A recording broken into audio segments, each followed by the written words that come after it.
Check this out, brother. Humanity generally did that. No. Generally did that. No. See, for instance, I have read and I have found information online concerning the fact that our eating habits were okay up until the 70s. And the 70s is just like about 50 years ago. No, 60s. It started in the 60s. Yes. When they started to talk about... you could eat like about 4, 5, 6 times in a day. The human body is not designed to eat like that. It's designed to work a bit, eat a bit, rest, then work again. Recuperate. You understand? Let the system itself. So, and that's when we started having issues of obesity, so quote and unquote pandemic of other stuff. That's not when we started having obesity. Obesity has it's been a way of life. Look, see, obesity. Go read. You too go read. You find that up until my brother, go look back to the ancient days. Many of those people when they say they're affluent, Calabar, go to Calabar land from way back to marry the girl. They go take and go where fattening room. That one is a concept. It's a concept. It's a dogma. It's a culture. It's a concept. It's a culture as part of the culture. Thank you. It's a culture, right? But we're saying humanity generally, right, until the late 60s, early 70s, we didn't eat so much. We'll take a break now. It's Dede and I today. Stay tuned.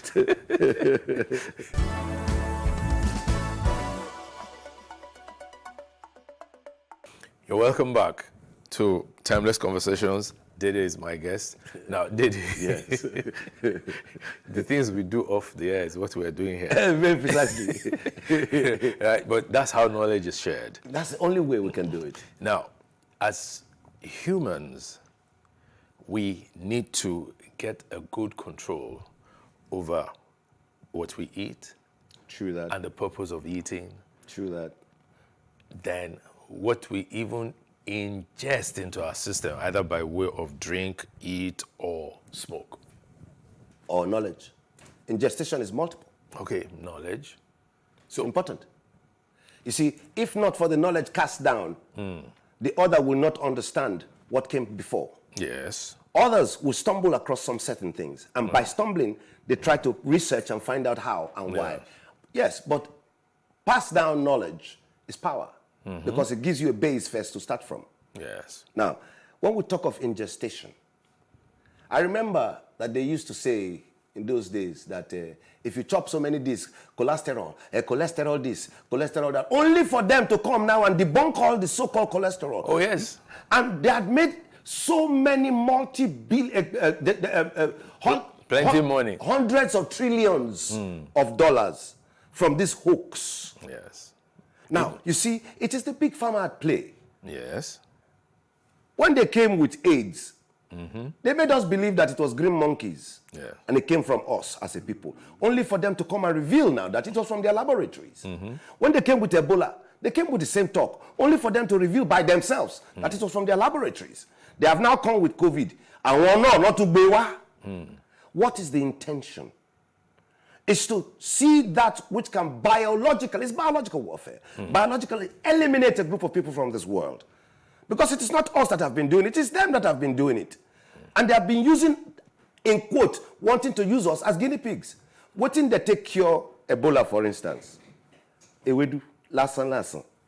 That the common man wakes up in the morning in the whole of the Western region and is the first thing he goes for. Unknown to him, he has been curing himself and preventing himself from any of such. Yeah, but that is the impact of knowledge. That's why I'm saying this is the time. The knowledge of food and food types. As medicine. Yes. You see, people must accept this fact or come to understanding of these facts. That things like ofe onubu, ofe oha, ofe owere, edikaikon, afang, ikokore, ekpankukwo, and herbs like ewuro, efiri, begiri, and all these things are very, very useful to the human. They are medicinal. Yes. Why do I say the time is now? The time is now for the health policy of this part of the world to change. Because they're beginning to find out that what those people claimed in the past, they are debunking by themselves in the present. Yes. The medicinal claims they are debunking. Now the same Oyibo people come all of a sudden, now all of a sudden, they begin to package bitter leaf into capsule. And because people cannot tolerate the taste. No, that's what they claim. The point is this, what in people, they don't take and power now. Yes. They don't take and power. Now the thing when we know, we don't use them as a way of life. Our people don't chop them as their own mainstay that has been rebuilding and regenerating them But over the years. you know, we need to be careful not to stigmatize research into modern medicine. No, Or I've by just said that No, wait. those now, who have gained the knowledge of the research methodology of modern medicine should now come and sit down and take details and dossier from those who profess the knowledge of the herbal. yes. So that we can now carry out a reckoning Exactly. and we start to make the trillions or more that the Chinese and Indians are making today. I think more of making more people healthy. That is the whole idea Is now. the- If you is make the person thing. healthy, you know, you're not going to end for the thing no, wey no, you do. not just the money. You sell amala to me, you know, collect money now free. My Uber boy, you know, they see all the your them, I don't know, they make money. Yeah. Now, every day, they don't do money. I mean, all those people, they sell paraga or pie and the rest, one pawuni. Yeah, they Every- do. so They that's do. the But whole then, idea. but then Research. there's a need for regulation of their That's trade. why I said we There's a should need put- for regulation That's of why I that said trade. we should get our pharmacists, pharmacologists, health scientists, Yes, you said so. biophysicists, in conjunction with NAFDAC and the Ministry of Health, to correlate this together so that we are coordinated in Yes. a very organized manner. It might, a further reason is because sometimes, in fact, oftentimes, what is good for you may not be good for me. To that, So we need to regulate it. For instance, you have a lifestyle that I don't have. Yes. But it has not affected our friendship or How? relationship. Right? Can it? You take if after your, 35 years we still relate the way we relate, you how? take your Igbo. I have never taken it. Yes. But you're still my very good friend. Till tomorrow. You understand me? And you see, coming to that point of the Igbo Yes. factor again, whoa, Yes. hold. All those years they will be stigmatizing us, castigating us. Hey, I'm bold, this, that. Now, uncle, 80% of the hospitals in America, Europe, and the rest of it, once you walk in, the first thing you see, CBD oil, THC available. That's not Igbo now. That's the You see, that's the oil from it. No, you see, here we go again. Now you start to tell me that's the oil from it. Of course, what it else is. will it be again? Of course, it is because for years, for ages, they Excuse had me. always used hemp or what's they called from it, the Yes. derivatives of it, Yes. in medicine. Thank you. Now They had always, but then what was frowned upon was the smoking of it because a lot of the people who did it then didn't have even your own persona. okay. It didn't affect you. No, but you see, Yes. there we go again with something else. Go. It is the level of use and abuse that we need to you need to paraphrase in anything. Look, abuse water, wahala dey. Abuse ogogoro, wahala dey. Abuse even eba, gari, wahala dey. Abuse anything for this world, wahala dey. But tell you what, most of the guys who were, well, the poster stigma for things like the use of cannabis, where maybe some of those people who they go wake up in the morning, they never eat, they go drink ogogoro.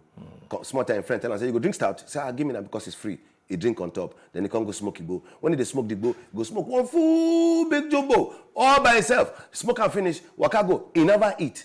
What will happen to that person on the street? He will misbehave. Thank you. At the end of the day, they will say, but that's the truth. But the real picture is not that. Yeah.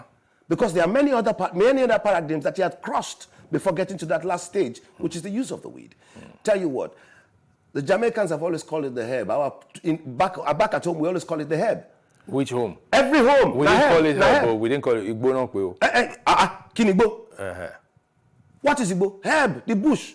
Herb. Everything that is Igbo is within, bush, oh. it is the strongest, most ethical plant. That's why they gave it the name of the bush as a whole. Abo Rinkan.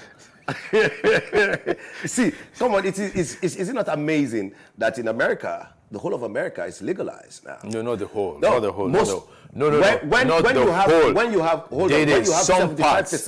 when you have 75% of the country. Some parts. When you have Yes. 75% of There the is country, still no federal law legalizing it. So I say when not you have the whole. 75% of the states They in didn't America, waste time. Let's not waste time. no, the whole of Canada, uncle, I don't know about Canada. Ghana self now, self, they They're in the process. They have started They're in the exporting. process. Even here, Governor Akeredolu said been some time screaming ago for it that, to oh, be let's, done. Our and even duty is Showore said reset. it. But you see, that's the thing about It's reset back No, to that it's- same it's- thing, it's my brother. about the evolution of society. Eh, It's the truth. we are too slow in this evolution. That's what I'm trying to make you realize. But you can't rush it. No, it has been with us since. We're not rushing it.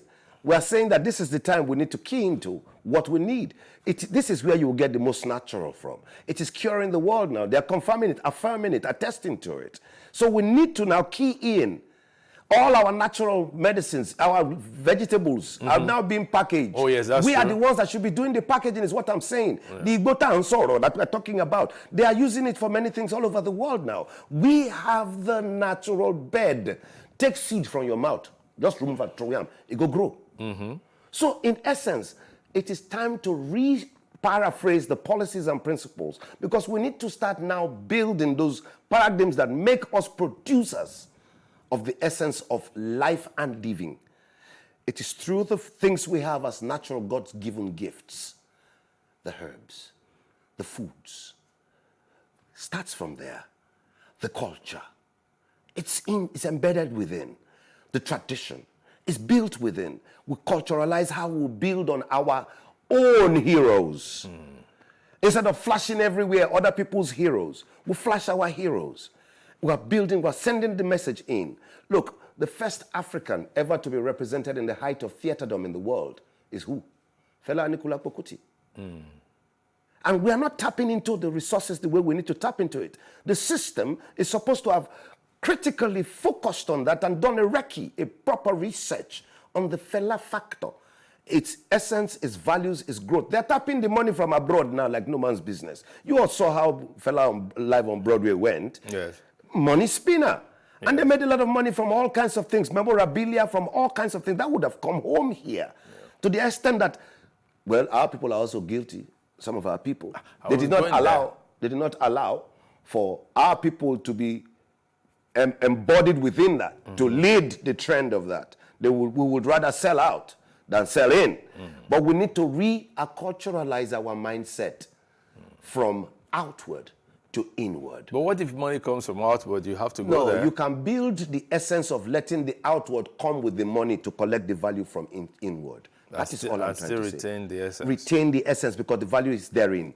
You trained in it. You were mentored in it. You learned in it. You are now well versed in it. So you are the authority in it. So they would need to come here to get it, because the value therein lies within. So the returns will be commensurate with its value, because you will dictate that which is the value, not them to dictate to you, because they just come here, lift off your raw materials, carry your cocoa, go, bring chocolate, come.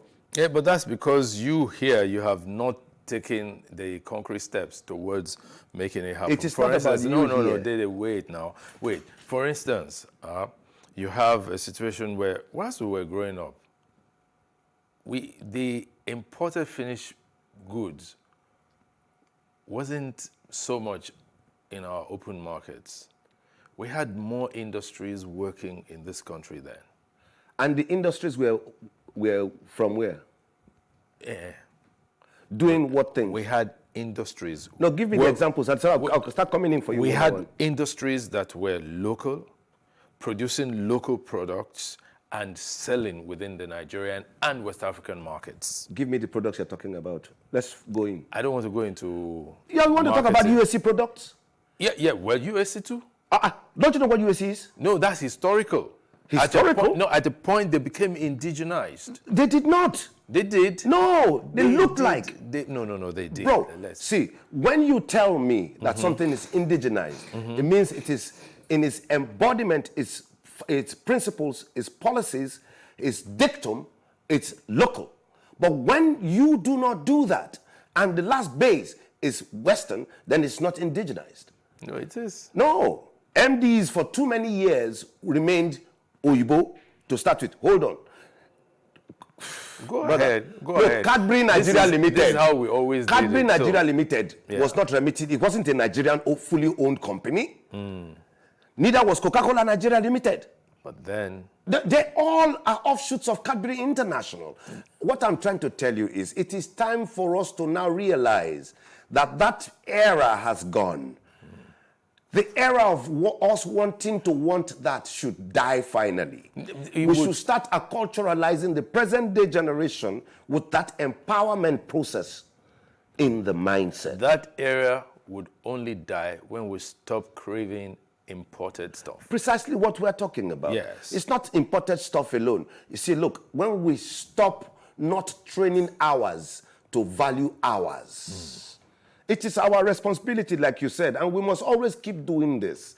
We must teach them to understand the benefits, values accrued therein, and returns if need be. Because many of them, their mindset has been tuned. Look, in our time, you would take your time to go through a process. And through that process, you learn. From that process, you grow, right? Why do you think, for instance, the economic order in the world is understudying the Igbo mentorship system? Yes. In the business schools all abroad, they're studying it. Why? Because they've seen that it is a very, very strong model It is. that works. It is. It Now, works. good. That is our cultural way. We as a people, we need to start going back into understanding the rudiments of what our cultural trainings were meant to have given to us.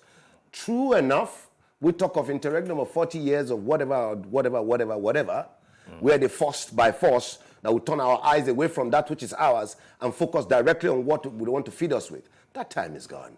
The time is now where the world has been taken from where it was to where everybody is singularly reconnected. Yeah. Now, in those days, if our auntie open calabash with water inside, come clean, come say, hey, come talk to your brother for London. I say, come talk to your brother. Then you come look inside the pot, you go say, now witchcraft. Yes? Yeah. But today you go hold your phone, press button. You talk to your brother for London, you go call on technology. No. No. One is technology, the other is metaphysical. No, brother, It's look. true, No, no. come. We must start to understand that everything in this world is spirit driven. It's spiritual. It's an essence, you call it metaphysical? Yeah. That's a spirit zone. Yes. That's a spiritual zone. Yeah, but then- everything in this world, we must empower ourselves with the essence of the African spiritualism see, and spirituality I don't to have know it. the values therein. Did it? I don't have anything against the metaphysical aspect of our lives as It is about Africans. repackaging. Hold on, no. But technology, what we today? must admit that technology is technology. Technology and witchcraft. Well, you may choose to describe it. How you want to describe and when person just press button, light come. According to fella, technology. Yes. You just dey here, you sit down, you dey look me for television. You just dey there. Before you go, you don't enter motor, you kick him, he move. Okay. You do. Oh, now winch. No. The man will make like Okay, no go so school. which kind which you could describe this one as? We are recording a program that will become content for a television station. Yes. Oh yeah. So is that witchcraft? No. Big time. No. Because you are using what we have. No, listen. We are using what we have within stored, the knowledge we have stored within, to share with the world out there, for them to gain the essence of what this world coming should be better thereof. But what we are doing is we are deliberate. We are preparing something. So the metaphysical thing is And different. pogedeni. Yeah, pogede. The metaphysical thing is different, and the technological thing is Can different. I tell you something? No, don't There's tell no- me there's no anything. Let me difference. ask you a question. It had to now. come through that to get to technology. Don't worry. And what I'm trying to say is that the power of what we saw of our mothers doing or our ancestry doing, yes. we could rechannel that. Look at what they did in that movie, the Wakanda, what they call it again? Okay, that's Black Panther. Yes. Right? Yeah. If you study look at the Black Panther world, you will see it's just an expression of what we had been doing as in our mindset as children. Yes. Those kind of ideas that came. As African children. Thank you. So they now brought it and built a persona around it, putting essence and value in movie format And for commercial purposes. for commercial purpose. What that has just told us is that there's so much untapped within us here that we have not packaged. I agree. And we need to now start reorientating, re-educating, and reinvesting into building that ground-based knowledge development I agree. The that difference will now take from here the power and essence to sell to the world. The difference is your characterization of it. But let me go. Don't worry. Let's do this. Because I know your grandma do all like this. Now say, look, your brother talk to her. That wish. It's like You go say saying, that wish, but you go take phone. You go say that technology. No, Papa, me so yeah, man. It's which. No worries. Say now winch Abi. Now wish. Okay. Now, you know that within our culture, Yes. there are different types of foods. And there are some people who will say, oh, okra, for instance, we need to chop them for my family. Because they can do jazz for them family. Yeah. Yes. And they take self their juju. The essence of spirituality is about the value you calibrate according to the area you come from. It resonates with everybody. Exactly. Muslims, for instance, typical Muslims will tell you, they chop pig. No, it's not typical. That's just it. No, not Omo. Many of them they chop. And they see them. No. But wait. I know they want. See, look, this is not about mentioning names. You don't need to mention anybody's It's not mentioning names, but yes. I'm confirming to you that I know some of my Muslim friends Yes. who eat. Well, maybe they have eaten, yes. They eat. Okay, go ahead. I'm just telling you. But the point is, some are liberal about what is requested. Just like those same people you talk about. Their family tree not go green, made they chop snail. Yes. But many of them, they chop snail. I even know a gentleman who is an Igbo guy, very close to me, who said, in my hometown, in my village, right, you can't kill a snake. You see now? You understand? So those are the metaphysical parts of our ancestry, our culture, our ways of life. We need to understand it. I agree. Modernize our approach to it by researching it the right way. Okay, so it can gain essence in the present. Yeah, so now let me ask you a question about food types. What food types resonate very well with you? Natural foods. I cook. Yeah, You know, I I'm a cook good too. cook, you know, so for me, I do foods like our typical Nigerian dishes. I know how to cook plenty. True. Without many people do it. I dey cook banga soup like crazy. I dey cook gbagbo fufu, gbagba kogiri. Those are shekiri foods, you know. Yes. I dey cook owo well. I dey do epuru, like the Robos call it. What is epuru? Ukodo. Ukodo, okay. That is yam and pepper Yam soup, and you know, pepper soup, yes. with the typical pepper soup, traditional pepper soup ingredients, you know. I dey cook 5 different types of egusi. Yeah. I dey cook ofe oha, ofe owere, ofe onugbu. No. Tell me the 5 different types of egusi. Oh, gbagba kogiri, which is the first, the shekiri style. Yes. You know, there is the Cameroonian style, where you pack the balls. Yeah, that's true. Yeah, I've seen that. There is okay, go ahead. There is the egusi, Elegusi, yes. which is the Yoruba style. Yes. And there's the Igbo style. Yes. You know, and these are, everything have their own, Yeah. you know. Then like the okra we talked about also. I dey cook about 4 or 5 different types. Shekiri type first. Yeah. You know. Why you always fufu. putting shekiri first? Because that's my roots, man. Hello. Sell not yourself and then you are nobody. I thought you wouldn't proclaim it easily. No. Amy. Hey, Otoyeme. No. Don't go there. You must find the essence of where thou art from. You have to be comfortable in your own skin. You must because be before you can't give what you don't have. Before you can project. You can't give what you don't have. That's true. So from home first. Yeah. You know, bago fufu. Then I dey do the Igbo style where you go cut the okra in a different style, then come mix with different vegetables, in particular like bitter leaf, and if you like, yes. Then we do the ila sepo, Yes. Yoruba style. Yes. Then we do the ila separate again Yes. with crayfish, Yeah. with our you know, that you can use with stew, Yes. you know, by the side. You know, all these things are, and they are medicinal. It's proven. So how much of foreign foods do you eat? Of recent, I never see myself really eat foreign food, so. These things we just talked about, especially as it relates to food and locally produced stuff, resonate with a song by Fela. By Africa. By Africa. How much of Africa should we be buying now? We should do more. We should propagate more. We should signal and symbolize more. Look at you, African fabric. Look at you. It's an African T-shirt, please. It's a Nigerian T-shirt, Nigerian-made cotton, with fella as an insignia, as a symbol. Don't worry. And I'm proud of it. I caught you. Very proud of it.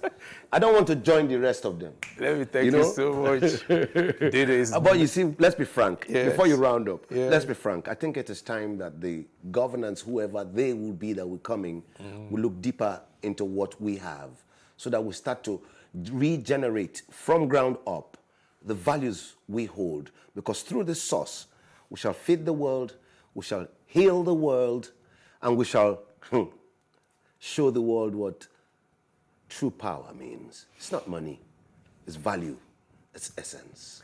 Thank you, Dede. It's been Dede Mabiaku as my guest on this episode of Timeless Conversations. It's been wonderful, Dede. Thanks Thank for you. coming. Thank you so Pleasure much. is mine. Thank you. Chop your knuckle, Thank big. you. Yes. Nice one, Bobo. Thank you. One love. Until next time. See you.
I am Emmanuel Ulubobukun. This is the news brief. Operatives of the Economic and Financial Crimes Commission, EFCC, have reportedly stormed the head office of Dangote Group and Fifth One orders, where they are currently probing forex allocation to the companies during the tenure of Godwin Emefiele as governor of the Central Bank of Nigeria. Workers at the office reportedly confirmed the development, as according to the unnamed workers, the EFCC officials are conducting a search on forex allocations to the company during the tenure of Godwin Emefiele as governor of the Central Bank of Nigeria, CBN. The EFCC spokesman, Dele Oyiwale, was unreachable for comment on the matter as at the time of filing this report. Now, our former Minister of Humanitarian Affairs, Disaster Management and Social Development, Sadia Umar Farouk, has written to the Economic and Financial Crimes Commission, EFCC, apologizing for failing to appear before the Commission to answer questions on the alleged laundering of 37.1 billion naira during that tenure. Now, the spokesman of the Commission, Dele Oyiwale, said the former minister wrote to the Anti-Graft explaining that she is not deposed for now to appear before the Commission. He added that the EFCC has directed her to honor the invite without further delay. Meanwhile, the suspended national coordinator of the National Social Investment Program Agency, Alima Shehu, has reported to the Commission. She is providing the necessary information to the agency's interrogators. However, she is not detained at the Commission. However, the Commission, EFCC, has tracked and frozen 30 billion naira of the 44 billion naira moved from the account of the National Social Investment Program Agency. It was learned that 44 billion naira was suspiciously moved from NSIPA's account into private and corporate accounts linked to those 7 as fronts. The Anti-Graft Commission has arrested the immediate past director of Finance and Accounts, Mr. Bai Adamu Hamza. Moving on, the Minister for Humanitarian Affairs and Poverty Alleviation, Dr. Betta Edu, has dismissed reports by a section of the media alleging that she diverted public funds to the tune of 3 billion naira. In a statement on Thursday by Rashid Olariwaju Zubair, Special Advisor in Media and Publicity to the Minister, Edu attributed the report to mischief makers. Mr. Edu said the report was sponsored by some filth columnist with the aim of dragging our hard-earned reputation and integrity into the ongoing investigations of the NSIPA scandal by the Anti-Graft Agency. And still on the news brief, the Nigerian National Petroleum Company (NNPCL) has denied that it had a dispute with independent petrol marketers over an alleged subsidy on premium motor spirit, as there were reports that fuel marketers under the aegis of the Independent Petrol Marketers Association of Nigeria clashed with the NNPC over whether the government was still paying subsidy. However, in a terse statement on Wednesday, NNPC spokesman Olufemi Soneye said the subsidy has been entirely removed on petrol, as implementation of subsidy removal has been subject to controversies with the World Bank, saying that NNPC was not transparent about the financial gains from fuel subsidy removal and that subsidy was not entirely gone. However, the Independent Petroleum Marketers Association of Nigeria, IPMAN, and the Nigerian National Petroleum Company Limited have warned Nigerians against panic buying and dismissing reports of a planned hike in the pump price of petrol, also called premium motor spirit, PMS. Now, according to reports, fuel marketers allegedly clashed with Nigerian National Petroleum Company Limited over whether the government was still paying subsidies. Now, the government development triggered claims that the commodity will now cost 1,200 naira per litre due to the cessation of under-recovery of fuel costs. IPMAN's public relations officer, Okolawon Olarinwaju, however, said that there is no plan by fuel marketers to increase fuel price. Still on petroleum, no related matters, former Minister of State for Petroleum Resources, Ibe Kachiku, said the Tinubu administration is on the right track to cut down the prices of refined petroleum products, as he was speaking when he visited the governor of Delta State in Asaba. Now, the former group managing director of the Nigerian National Petroleum Company explained that the subsidy was removed under former President Muhammadu Buhari, but the discontinuation of the modulation policy forced the country backward. He expressed relief and hope with the news of the Port Harcourt and Dangote refineries coming on stream soon.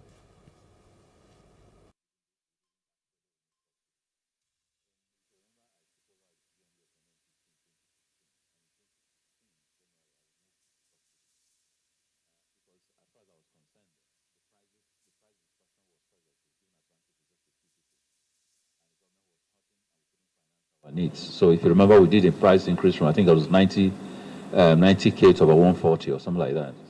And so with that, subsidy got removed. And if we had continued with the modulation policy, probably won't be where we are today dealing with subsidy issue again. So I think the move for removal of subsidy is a good move. If what I hear is true, that Dangote is almost on the point of test running the refinery, and the Port Harcourt refinery is in high gear for hopefully a resumption, those are positive news. I'd like to see all the refineries come back. But more important, we also did modular refineries, like you can remember. I approved about 9 modular refineries. 3 of them right now producing, which is good. And I think we need to do a whole lot more of that. Well, what we have is the African market. And if we can produce these refined petroleum products, we'll use the ones we have. We'll begin to move others on export. And that will eventually drive down the price of your refined petroleum products in Nigeria. So I wish the government well. I think they're on the right path. Let's see how quickly we can get this done. And now away to Rivers State. There appears to be an end to the political crisis rocking Rivers State, as a member representing our East Constituency 2 at the Rivers State House of Assembly, Edison A, has withdrawn his contempt proceeding suit against 25 of the 27 affected lawmakers. Last December, a close ally of the state governor, Siminalayi Fubara, declared the seat of 27 lawmakers vacant, over their defection from the People's Democratic Party, PDP, to the All Progressives Congress, APC. However, 2 of the lawmakers later returned to the PDP. A alleged group of 5 lawmakers are loyal to the governor. Fubara, on the other hand, has been engaged in a fierce political battle with his predecessor, Nyesom Wike, the FCT minister. Earlier, filed contempt proceedings at the Rivers State High Court in Port Harcourt against 25 of them, in which he challenged their sit-ins and legislative activities. Now, former President Olusegun Obasanjo has stressed that there is no easy way to lead, with a charge to emerging leaders to keep 2 promises: remain bold and be courageous. Obasanjo made this known during an engagement with 2023 awardees of the Future African Leaders Foundation, an initiative of Pastor Chris Oyakhilome. Now, the former president, who asserted that leadership was the #1 problem facing the continent, summed that the coming generations will have no choice but pay the current debt being incurred by different countries and the continent. Highlighting the qualities of a leader, Obasanjo challenged the youth to have realistic dreams, as he commended Pastor Yakuleme for the effort putting into building leaders, adding that the nation needs more people like him to address the leadership crisis facing the continent. Keep your promises. Your word must be your bond. I have said it, and I must keep to it. As I always say to people, if I say to you, I will, no matter what happens, I will. Even if you yourself come there, if I haven't been able to do it, if you yourself come there, you won't be able to do it. So, I will, your I will should be your I will. Be bold and courageous when making decisions, and have passion for what you do. Passion is very important. Now, the Ekiti State Governor Biodun Oyubanjo sworn in the 38 new local government chairmen and their deputies. Now, the governor urged them to place a high premium on radical improvement on the security of lives and property, as well as the revenue generation in the respective council areas. Oyubanjo also gave a marching order to the council chairman to rev up the pedal of development by building on the strong foundation laid by their predecessors, adding that his administration would not tolerate any form of security lapses at the third tier of government on the other watch. Addressing the new council bosses, the governor, who was represented by the deputy, Wenusade Afui, described the local government as an integral part of the overall development focus and strategy of his government. Now, Chairman, Senate Committee on Appropriations, Senator Solomon Adiola, has assured Nigerians that the 2024 Appropriation Act of 28.7 trillion naira would put an end to hunger in the land. Adiola, representing Ogun West at the Red Chamber, stated this while responding to questions from journalists on the sideline of a New Year program to appreciate his constituents in Ilaro, Yowa South local government area of Ogun State. Now, the senator reiterated that President Bola Tinubu is determined to end an economic hardship faced by Nigerians, as evidenced with the immediacy with which he signed the 2024 budget into law. He explained that out of the 28.7 trillion naira appropriation bill signed by the president, agriculture alone got over 300 billion naira, saying that it was a sign that the present administration meant business. The president has signed the appropriation bill into law. We now have a 28.7 trillion naira appropriation bill, and out of which agricultural alone is taking over 300 billion naira.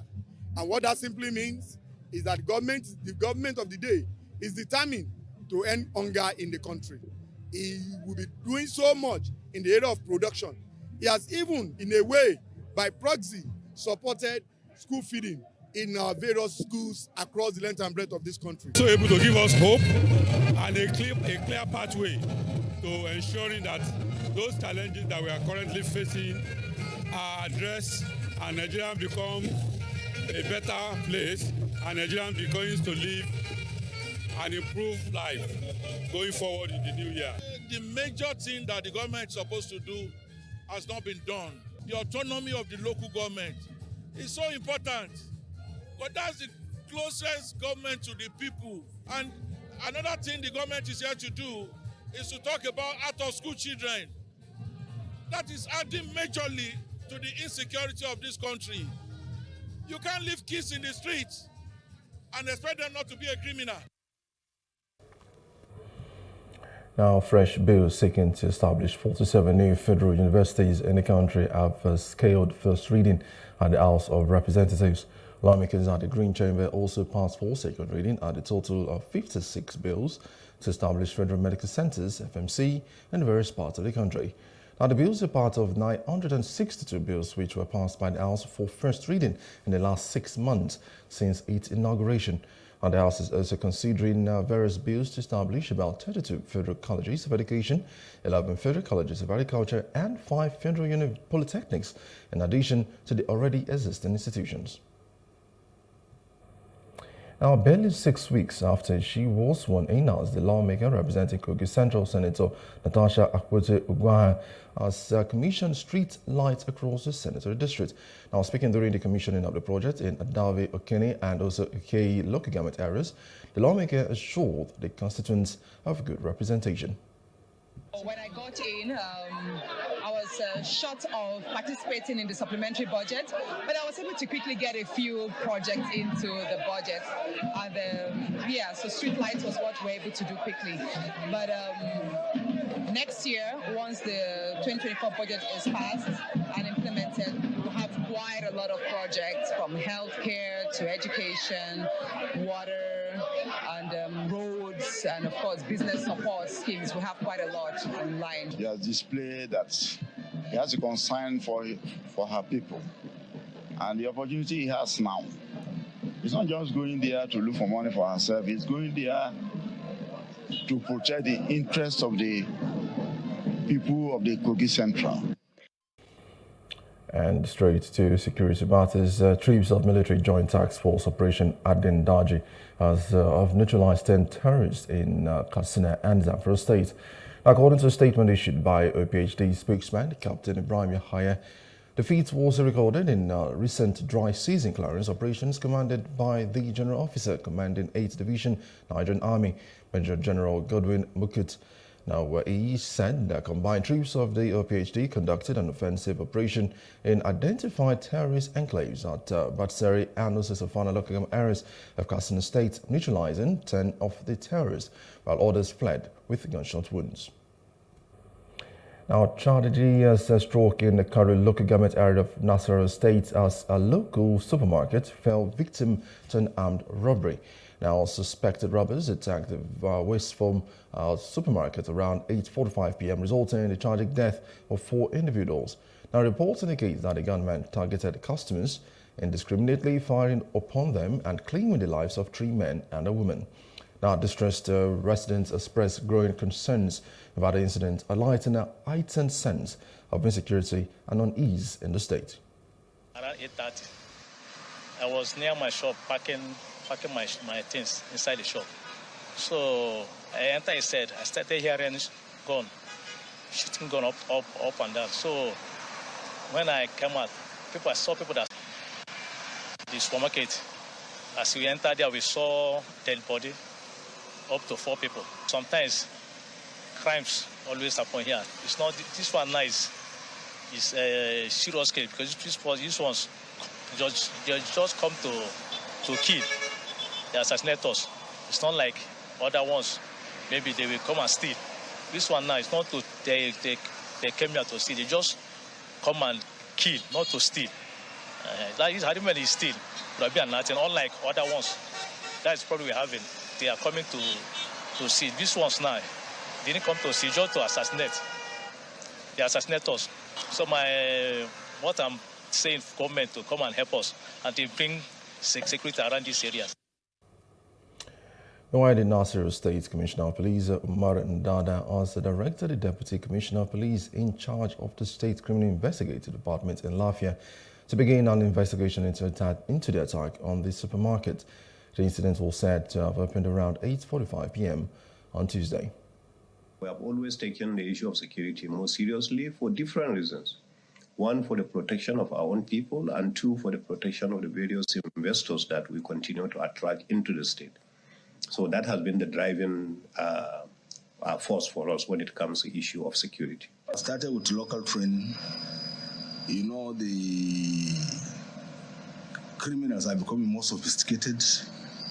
So we have to also increase on the issue of training of our personnel so that they will meet up. The Kwara State Command of the National Drug Law Enforcement Agency, NDLEA, has arrested 4 suspects for allegedly dealing in illegal substances. Now, while 2 of the suspects were picked up in an undisclosed hotel in Ilorin, another was arrested on the highway en route to Kebbi State. The 4th, a 21-year-old girl, Ishola Bisola, was also said to be used as an agent to hawk the dangerous drugs.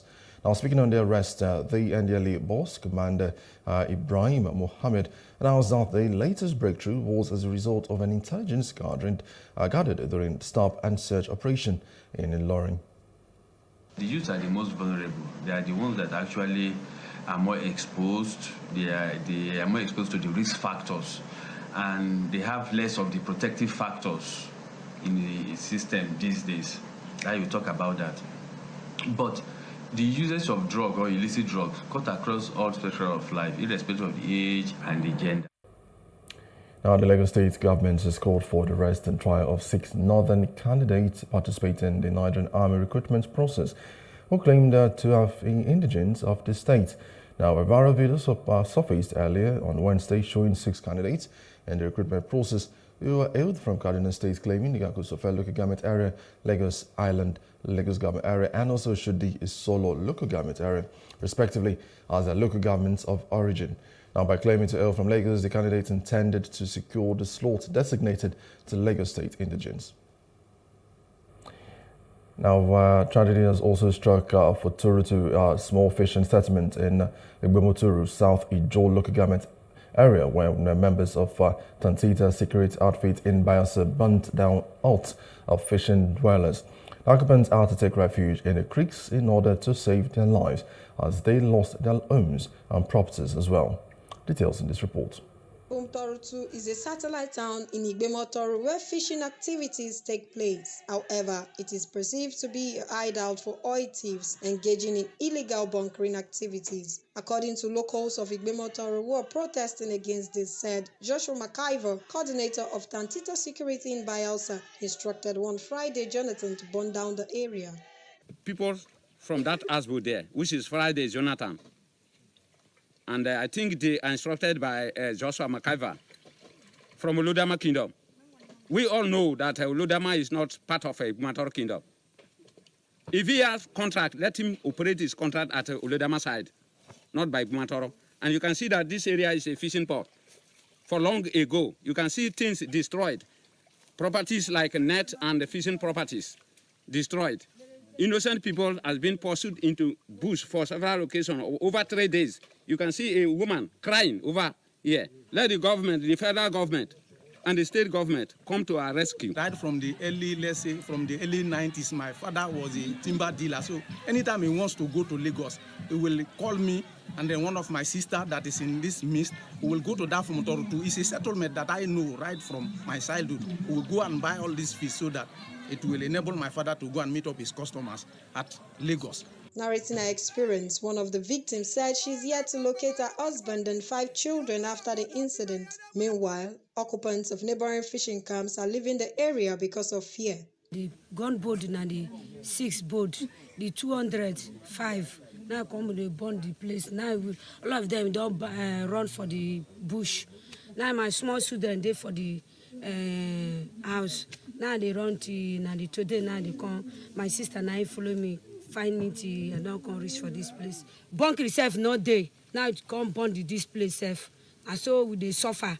And I not see my 5 children. So then say the next place, this Port Harcourt. So everybody we are packing their load, just leave the area.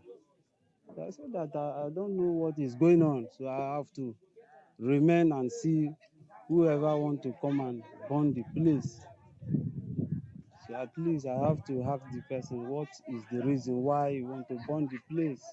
This is the second protest after 7 gunboats and houseboats appeared in the area unannounced a few weeks ago. Daokoru Gray, Plus TV News, Bayelsa.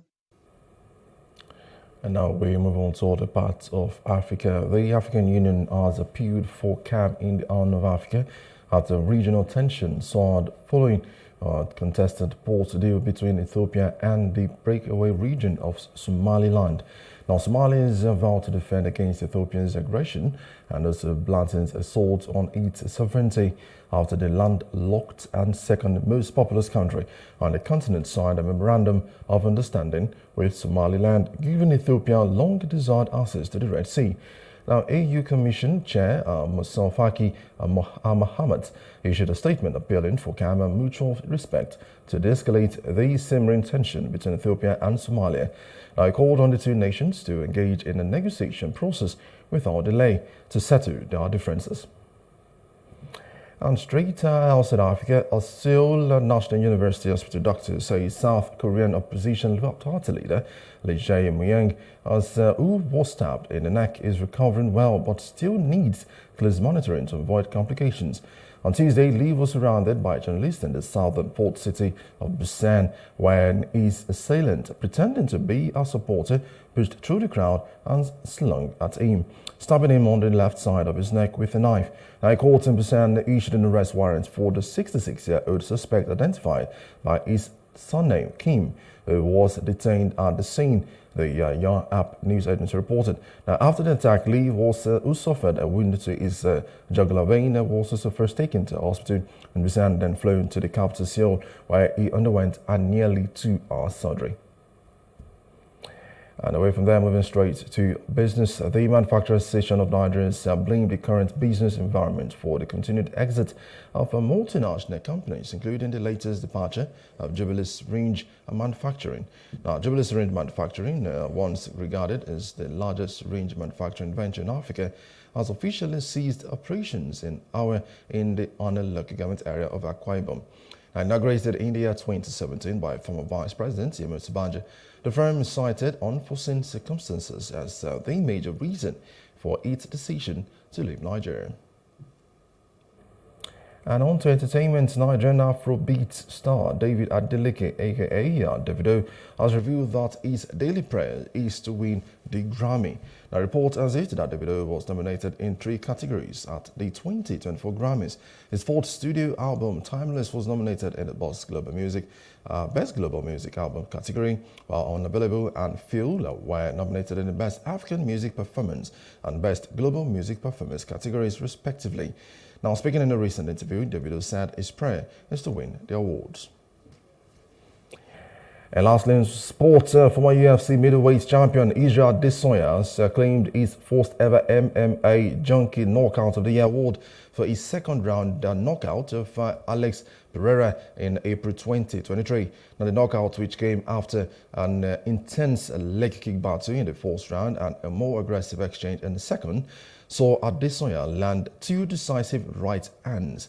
Now, the precision and power of the shots ended the fight, cementing Adesanya's place as the Knockout of the Year recipient, with the victory being attributed to both technique and story.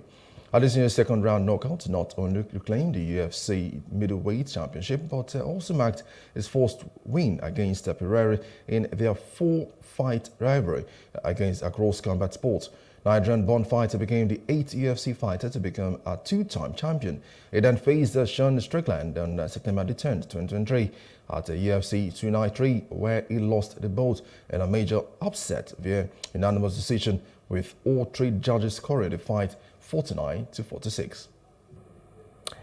And that's the news brief. For more stories, please follow us on Facebook, X, and Instagram, and do subscribe to our YouTube channel at Plus TV Africa and Plus TV Africa Lifestyle. You can also view us from LimeX on LimeX.tv and Glow TV apps anywhere in the world. I am Emmanuel Olubobokun. Many thanks for watching.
Nigeria, by extension, Africa, is faced with a lot of challenges.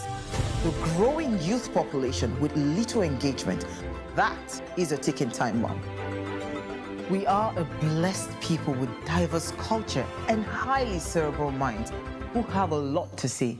And yes, we are talking. It is important we drive the right conversation that informs, inspires, influences thoughts and action. If we say there's beauty in our diversity, then let us embrace our diverse culture. We must continue to courageously be the voice of transformation as we are the hope for the future. Yesterday's conversations shape today. What are you saying to shape your tomorrow? We know you have a lot to say, and we are here to hear you.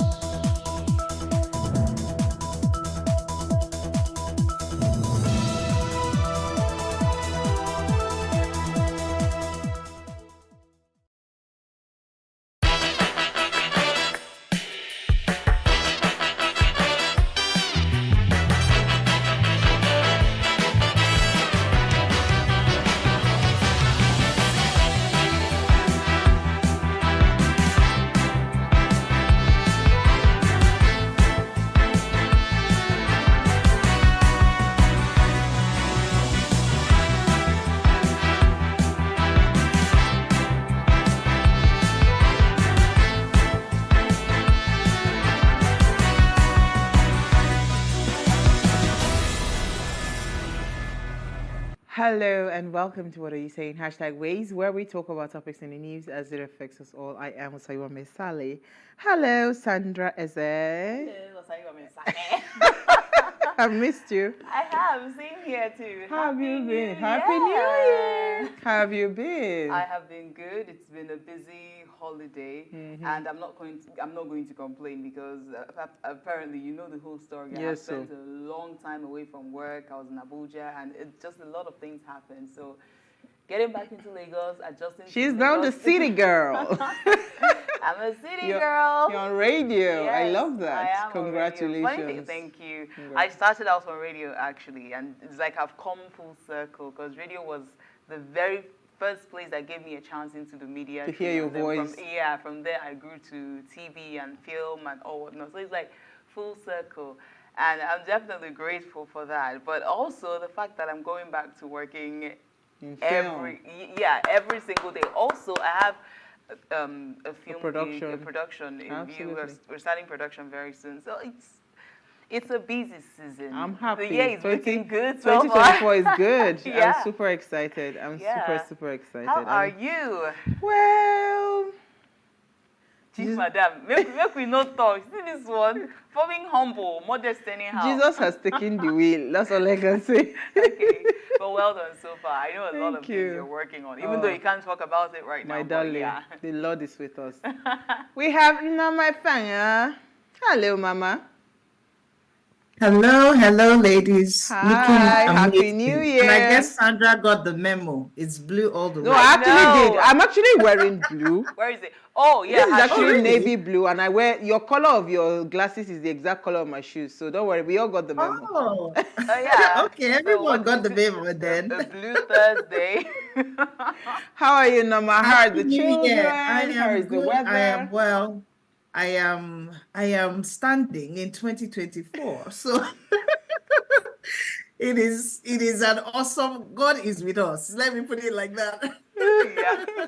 It's going to be a very beautiful year. I don't know why I feel so, but I know so. Amen. God is good and he would remain faithful. Absolutely. And I mean, this is the year where a lot of doors will open for us. I'm really looking forward to hearing all the wonderful stories that will come out of all the things that we have planted in the previous year. So God is good. Right. All right, so today, here's what we found as today's quote. It says, the rate at which food will be scarce in 2024, we are not ready for it. This is from an unknown source, right? I mean, the unknown source is actually one of the videos that we saw over the internet, right, we came across a video of a young lady warning against the looming food scarcity in the nation. So that was what she was talking about, and that quote was from her. As you already know, it's our Ladies' Night Out, and today we want to discuss, this looming food scarcity versus alleged theft of natural resources. That's the conversation that we're having tonight. We'll do all of that, and of course, it's our Ladies' Night Out, and when we open our phone lines, I'd really love to hear your thoughts on this, especially if you stay in northern Nigeria. It would be nice to also hear your thoughts on this, how true these allegations, because they were really strong allegations. Let me reiterate that our 2024 focus will heavily come on governance, because again, we complain a lot about leadership, but we forget that outside of an election or outside of the politics, there is the governance part, which I feel like a lot of us as Nigerians never pay attention to. Right. We just focus on the election process, right? And who wins the elections. But there's the governance, and governance is the process. It's like your everyday routine that keeps the system going. Functional. So that's why I'm excited about the direction that Ways is taking, to tackle issues around governance, because this is hinged heavily on governance, right? So from the ladies' conversation, this was what she said, that there's a looming food scarcity. So if you agree with her, I'd really love to hear your thoughts when we open our phone lines. But first, let's run off on a break. When we come back from that break, we want to see what we found in today's news.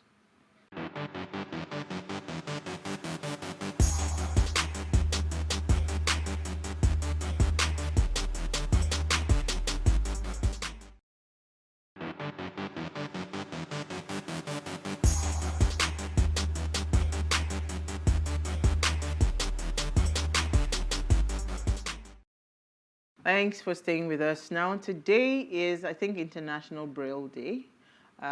It celebrates the birth of Louis Braille, the inventor of the reading and writing system used by millions of blind and partially sighted people all over the globe. Thanks to this, blind students have the opportunity to be educated alongside their peers, as well as read for pleasure just as easily as any seeing person can. So happy World Braille Day. I think that Braille writing is maybe one of the biggest, would I say, invention that the world is not giving enough credit to, because imagine someone who is so thoughtful enough to create an avenue for blind people to be able to read, which means if they can read, that means they wouldn't just be incapacitated or a liability to the society, which means that they can get educated and make their own business, get a job, get a source of livelihood, run a family, be an addition to the society. So I think Braille needs his flowers. I'm telling you, I was going to say to you, remember that where we were working, when we were at TVC, there used to be a guy that was visually impaired that would come to read the news, right? That is true. Yeah, he was visually impaired, but, he would read the news.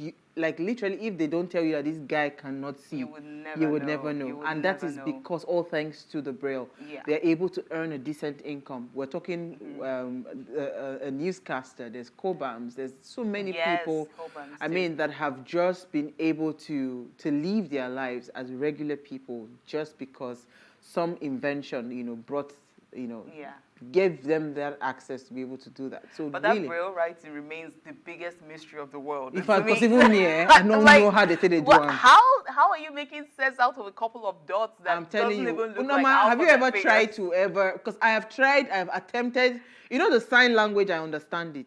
I used to, funny enough, when I was growing up, I used to learn, I used to communicate because we had a lot of deaf and dumb people that used to live in one house around. So because of that, I learned the sign language. I would tell them I love you, but I've forgotten all of them. But with the Braille, I attempted it one day. Where did you start from? I don't understand it. But what's your experience with the Braille? I've not had an experience personally, like using it myself, but I have seen it being used and I was fascinated. It was like, wow, one of those, mysteries, like you rightly called it. And I really am excited that we have the opportunity to celebrate the one who invented this, because it is a beautiful chance at a normal life. And being able to do, I mean, when you look at all the names that we've called, like people like Cobhams, you know, being able to create phenomenal achievements in their lives, then it just tells you that really there's no limitation to life. The limitation that you find is only the one that you have accepted in your mind. And for somebody to be able to have thought about it, I mean, I've seen them read it, you know, their hands going on the braille itself, and they're just reading. It's just really amazing. And it also helps you to be grateful for what you have, because a lot of times you take for granted that we see and we have access to freely do a lot of things. But this one is about extra effort to be able to do some of those things. It's about intentionality and being deliberate. And you find out that in that state of mind, you can actually achieve a lot. So kudos to the inventor. And I continue to be fascinated, honestly. When I see it done, it's like, wow, you know, and you want to just put yourself in their shoes. It's not something that you can actually, if you're not there, you can't really understand what it feels like. So it's just a beautiful miracle in my perspective. Completely fascinating. All right, so speaking about, let's start with you, Norma. What did you find for us in today's news? All right, so there was an earthquake. I'm not sure if we knew about that, but there was an earthquake on Monday, and in Japan. And the earthquake, I mean, it was really terrible. But the interesting thing that I found in the news today was the fact that a woman who was in... Oh, wow, she was in her 80s and she was found... That after the 72-hour window, you know, in the rubble, the house that she was living in was collapsed, and they were almost giving up about finding people, but she was one of the people that has been found. Over, I think, about 150 people have been found so far. And I'm just excited that after 3 days, this woman was still alive, and they were able to pull her out of the rubble. And they're still looking for a lot of people, even though the 72-hour window has closed officially. But it's just such a grateful thing to begin. Imagine beginning the year, 1st of January, with an earthquake and being buried under that for 3 days. So I'm just so grateful about that. That's the miracle. I'm telling you. I don't know. I mean, 80 years and having survived all that, you know, when they say it is not your time. Exactly. Exactly. You would imagine. Because somebody that they're in their 60s can just sneeze, and because of the sneeze, the way the thing entered the brain somehow, but it's not her time. It's not her time. After 3 days hidden under the rubble, they were able to find her. I think that's a miracle. That is a miracle. Absolutely. Exactly. How about you, Sanzi? What did you find for us in today's So what news? I found in the news, apparently it hasn't been the best season for Nigerian leadership, government, the manufacturers, literally business owners in Nigeria. Recently, the Manufacturing Association of Nigeria has blamed the current business environment for the continued exit of multinational companies, including the latest departure of one of the major syringe producing manufacturing companies in Nigeria that was based at Akwa Ibom, and they were inaugurated by former Vice President Oshibanjo as at 2017. And right now, because of how unfriendly the business world or the business industry in Nigeria has been, they have officially decided, you know what, we're pulling out. And the reason I'm taking this story is it's not just them. There are so many other multinationals, which ideally multinationals, they're the ones who bring revenue and extra employment. Yeah, these are foreign direct investments into the country. So we sort of need them to help boost the economy. So these people, they are pulling out, and I mean, I can't exactly call the brand names, but there are so many of them. There is this popular one that is known for producing sanitary pads for women.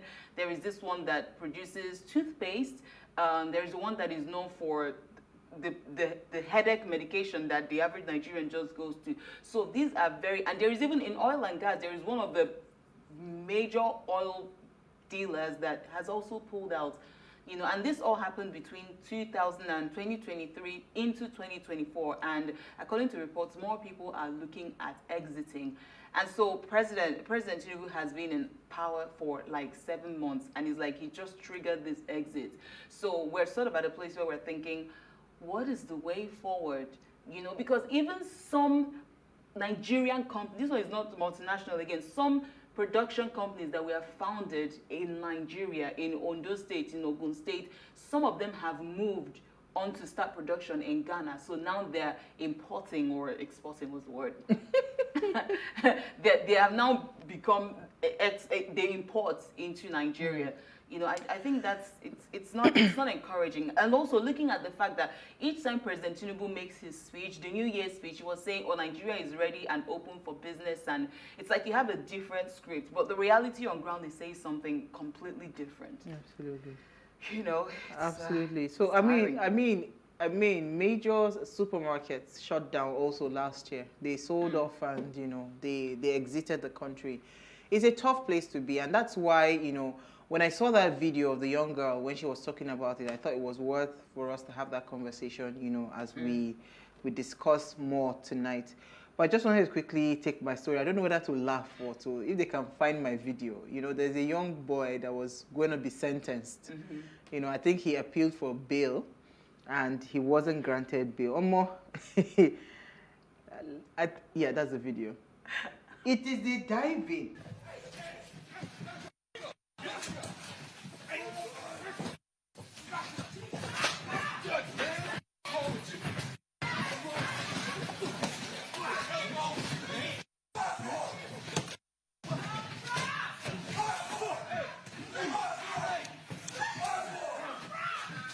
So this guy, right, his name is, what's that his name again? Deobra Redden. He violently assaulted the Judge Mary Holthus in a Clark County District courtroom. Now this footage, you know what really stood out for me was the way he dived in. It's like he had springs, spring shoes, because the way he lifted himself, right, like a mantis, and flew to where the judge was. In fact, they said one of the court marshals sustained a dislocated shoulder. There was one that had a deep cut in the head that was gushing out blood, just, you know, because they were trying to restrain the guy. Apparently, he had asked for I don't know what his offense was, but he had asked for a bail, and, you know, he wasn't granted bail. He was denied bail. When I saw this video, I said, "Che." So I saw it was a comment section for me. Somebody said that, where was this guy in our presidential tribunal? But you know they'll still sue him. He's going to jail. So yeah, this time he will go to jail. He's going to jail. Because I hear that these kinds of assaults, right? I think there's is it a 6 years or how many years sentence? It's a jail, yeah. Oh, wow. It's a jail, it's a criminal offense. I don't know. So it's like the guy has just resorted. You know what I know say, he say all die and die. I know say they die, but you go collect. Because the way he sprang to the, no.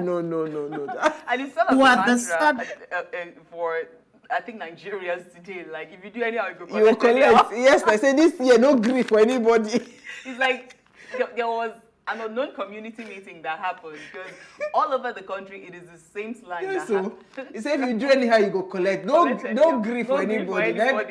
No, but this was too much. It was too much. I think the guy was high or drunk, because I don't even understand. It is even the way he lifted himself. You know how? Do you know what it means for you to? Those tables are quite high. He sprang up like this. Very athletic or very frustrated, one of it. The guy, I think it was the anger and the frustration that lifted him. I don't think he would be on drugs or he would be drunk or high. Because you would not be allowed to come to court if you're like that. But they said that going forward, they have to put in a lot of measures. Because now, nobody knew that something like this could happen. Now that they know, it means that they probably maybe put a barricade or something, because to shield the judge. It is very scary. Unoma, you wanted to say something.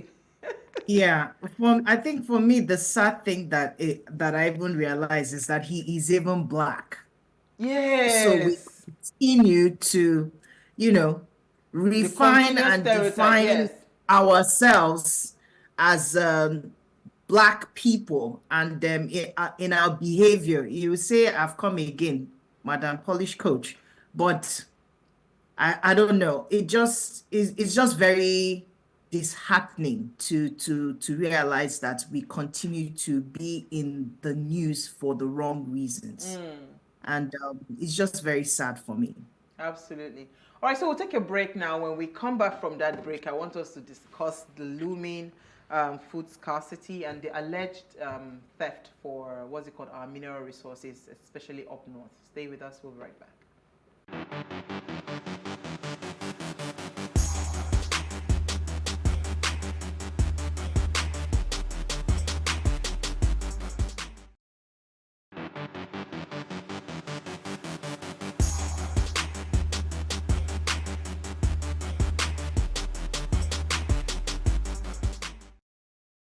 Do you know that most of these places that are under attack in northern Nigeria have some of the biggest natural resources underneath the ground? And the trading of those natural resources are going on while people are being killed in those communities. Do you know? Now, let me bring you up to speed real quick. If you realize some of the most fertile lands in northern Nigeria are the ones that are being attacked. Most of our fresh, beautiful vegetables and fruits come from Plateau State. Do you know what is underneath those beautiful fertile lands? It is also solid minerals. Guza. For some of you who know, you know. People are killed daily while miners are mining those lands. How can you raise down an entire village? Bring it down to ashes. Evacuate everybody there and go behind their backs to go and be mining their gold. How wicked can you be? Do you know that it's also affecting not only our economy, but also the food supply for the common man who cannot afford to eat? I am a farmer. Yes, I'm an agri-entrepreneur. I deal with grains. And the rate at which food is going to be scarce in 2024, you are not ready for it. Things that we buy for as low as 20,000 when they are in surplus, we bought this year for 80,000 naira when it was in surplus. You are not ready for it. For us who do food storage business, we know exactly what you are saying. Ask anybody who is into farming. Underneath all of this madness, this crisis of insecurity, is a major business of natural resource buying and selling. Illegal. Zamfara has gold, and daily gold is traded while people are killed and evacuated from their villages. They would rather pursue you because of insecurity and go and dig your land to take out gold and take out tin and take out other minerals. Yes, that's what's happening in northern Nigeria. They attack people using insecurity as a blanket and a facade, chase people out of their communities, and go behind their backs to steal their natural resources. Those are the kinds of leaders we have in northern Nigeria. You are wicked people, and you have blood on your hands, and you're going to be judged for it. I mean, that was a 5 minutes long video, right? So you can go on, I'm sure, I mean, the video is trending online. So over 115 people have been killed following the attack on several communities in Boko and Birkin-Ladi local government areas of Plateau State by gunmen. As usual, this incident has been followed by public outcries and promises by the authorities to arrest the situation and prevent its reoccurrence, specifically in the northern region of Nigeria. But this always happens over and over again, so much that the killings in the north is soon becoming a threat, right, to food supply across the country. So tonight we're asking, what are your thoughts on this alleged, looming food scarcity and, of course, the natural resource theft, you know, especially by this young farmer that lives up north. Now, please, let's hear what you have to say. Remember, you can join this conversation. Send us an SMS or WhatsApp to 081-803-84663. You can also tweet at us at Wayshow Africa 1. All right, so, I mean, let me just ask your initial thoughts when you saw those videos, right? Because it was on Christmas Day that we had the very, very sad report that there was fresh attack in Plateau. And I think how many days after, again, another attack happened, right? When you saw this video, right, what was your what came to your mind, initial thoughts, yeah? So when I saw her clip, which I saw obviously a couple of days right after the Christmas Eve incident happened that we woke up on Christmas Day to hear about, it was shock at the fact that, because you know there are different perspectives to a story, and because you're not the person on ground, you're open to digesting what the media tells you because you are not the person on ground. So this lady has been on ground. Apparently she has maybe inside information on what is going on than what we have, the information we have over here in Lagos. So I think for me, my first reaction would be shock. I mean, I know there are a couple of evil or wicked acts going on across the country, but I just didn't think of it like this, you know. And yes, I've been aware that there will be a looming food scarcity. I mean, UNICEF has put out a warning to Nigerians that we should be aware that between 2023 and going on into 2024, there would be massive food scarcity. As a matter of fact, they put a statistics of over 25 million people will be hugely hit by this food scarcity. But then for me, the shock is the fact that we are here thinking, okay, maybe this is fueled by terrorists, but at the back end of it is the possibility or the allegation that somebody is taking advantage of this suffering or is putting people in distress. There's always profiting in chaos. Yes, I mean, yes, there's a cartel. There's a cartel that understand that these people, the only way you can probably steal from them is you have to first of all cause ruckus, you know, then of course displace people in the bid to say you are trying to whatever, you then mine there, which is, I mean, I don't really have so much wisdom, let me call it like that, because someone say, what do you know? You're no problem.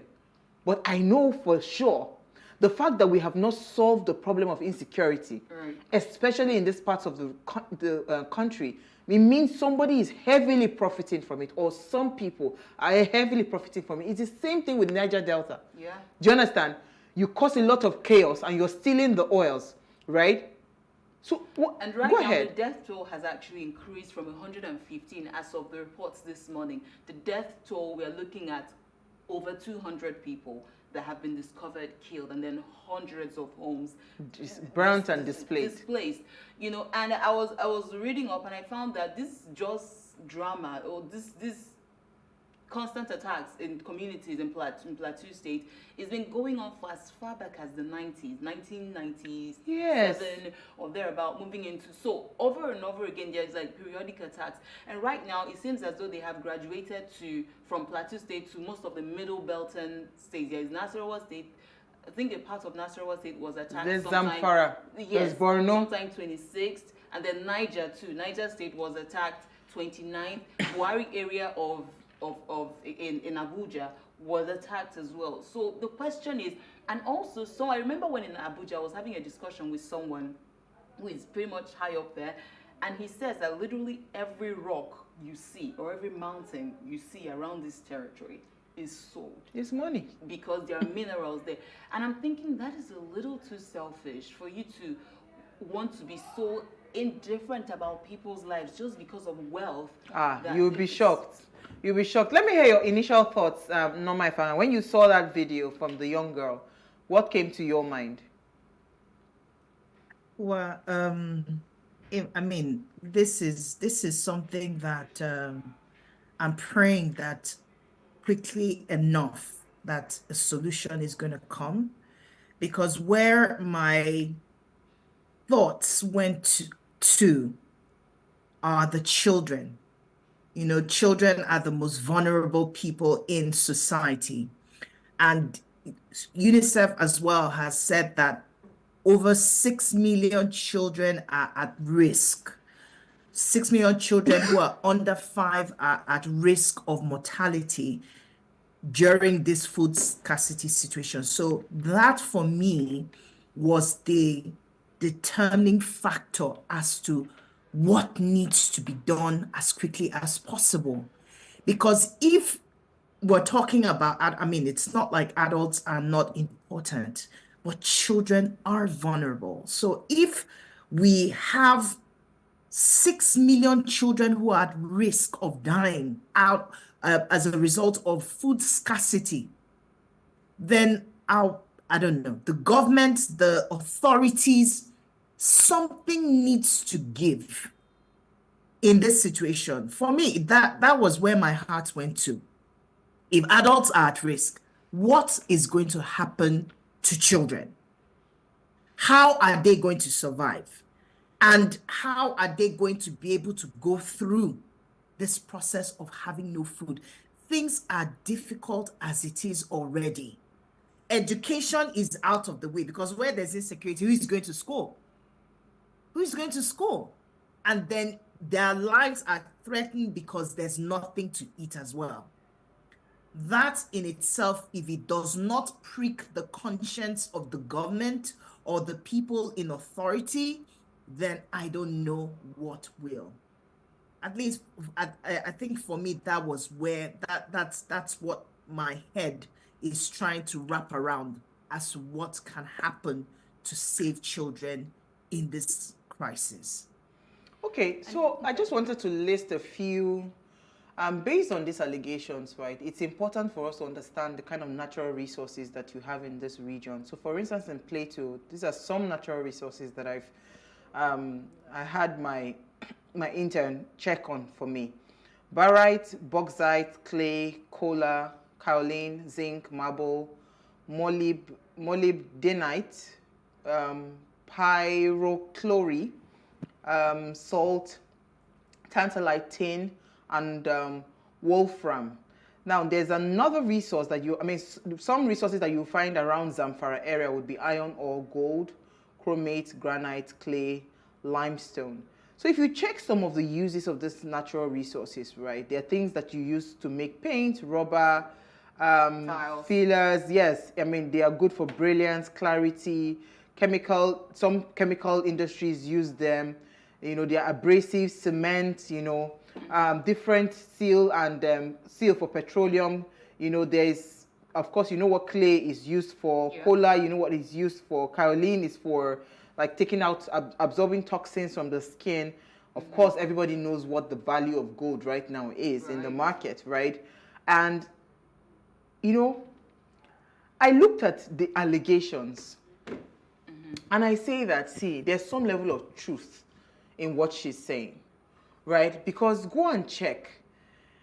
We haven't gotten a proper structure. I mean, people that have mining license will tell you in this country that there's a lot of racketeering that goes on in the mining ministry, right? The industry in itself, where I will apply for a license to mine, you would apply for a license to mine, and somehow both of us will get the same license. You know, there's a lot of underground overhaul. And recently, I remember reading it somewhere. It's just I couldn't find that article anymore, where they said that the federal government was withdrawing a lot of mining licenses, right, to some of these, organizations.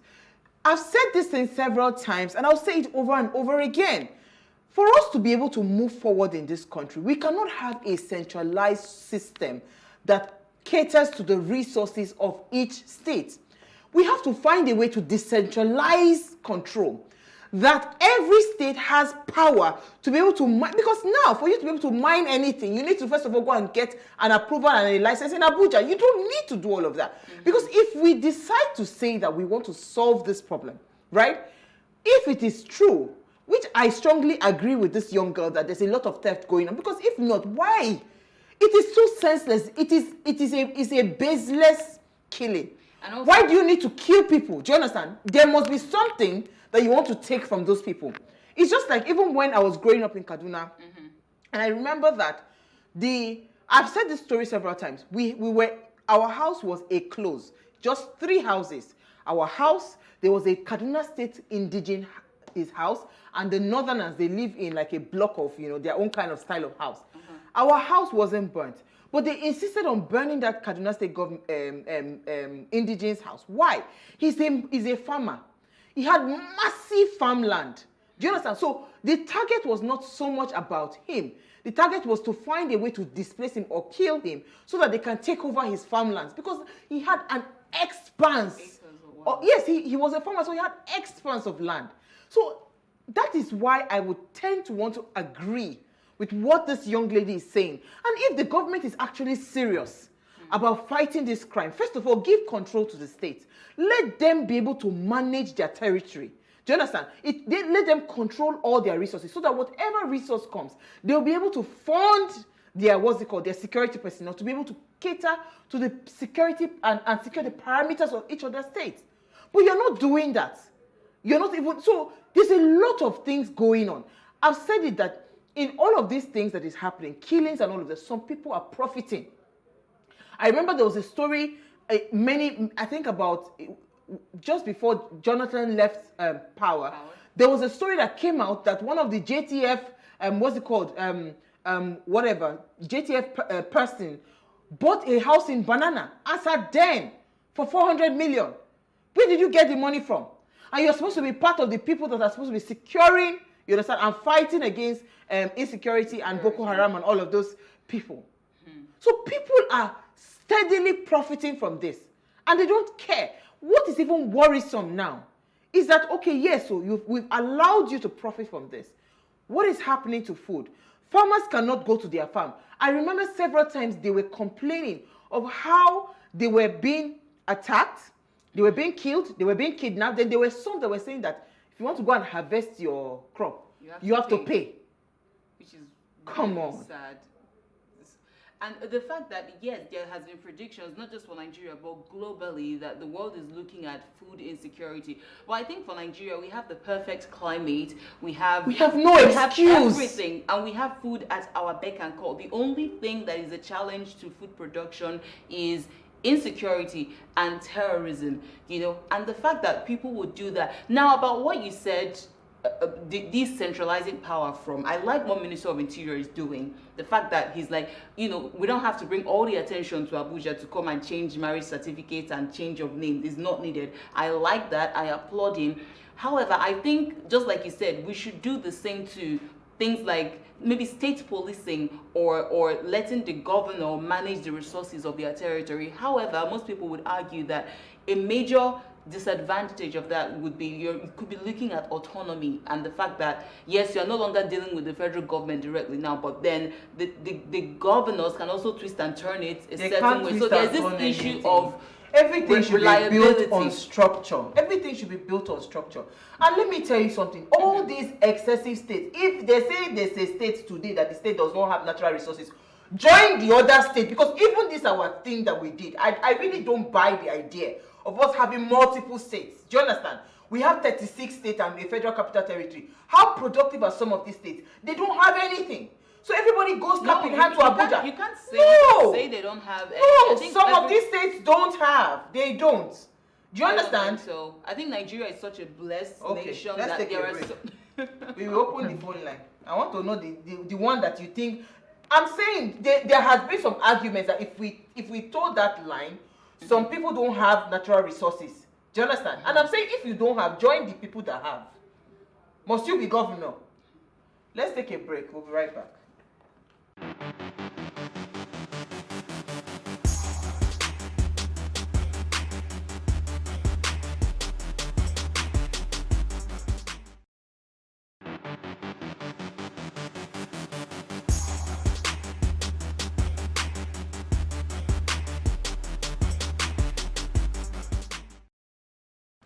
All right, thanks for staying with us. If you just tuned in, it's our ladies' night out. Oh God, this is 2025. I'm supposed to not be.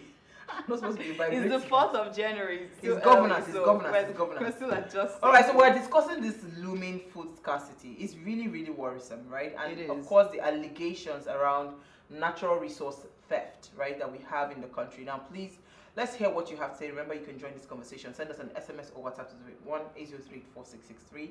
Our phone line is now open as well. Please, the number to call is 07025007749.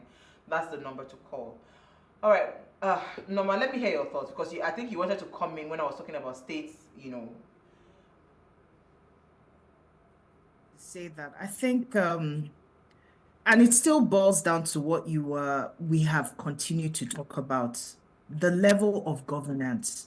There's a part where we have elected people to come in and begin to chart the course for the nation, and then the aspect of governance. Now, who do you hold responsible for that? These are allegations that natural resources are leaving our country without consent, or some people have put together some agreement and are cutting away with our natural resources, and these things are not being beneficial. Now, who is going to be accountable for that? Where is the Ministry of Foreign Affairs, or those that are handling our natural resources? Who is accounting for? And I think that's part of our major problem, that structure aspect. The fact that also the level of greed that has become the norm for Nigerians in general, it is very alarming.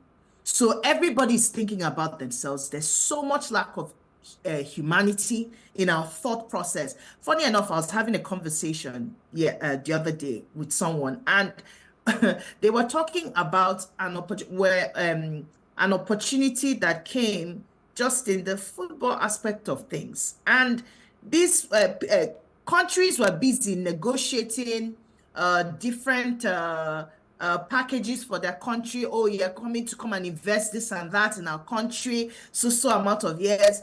And those who were supposedly representing Nigeria just wanted cash. Give us cash and we're good. So you're talking about people who have no interest of Nigerian citizens at heart. And we keep on bringing this, churning them in and out and saying that these are our leaders. There's something really has to give in the place of governance. Because if we don't hold our leaders accountable, then nobody accounts for what is going on. This is going on. Who do we ask? What is happening? Why is crisis still going on? Why is security not being tackled?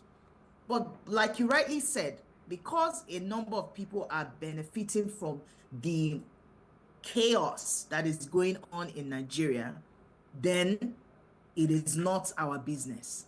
So I think in the area of governance, this is an aspect that Nigerians really need to begin to ask questions, the right kind of questions, begin to direct it to the right people, the leaders and the authorities in different aspects.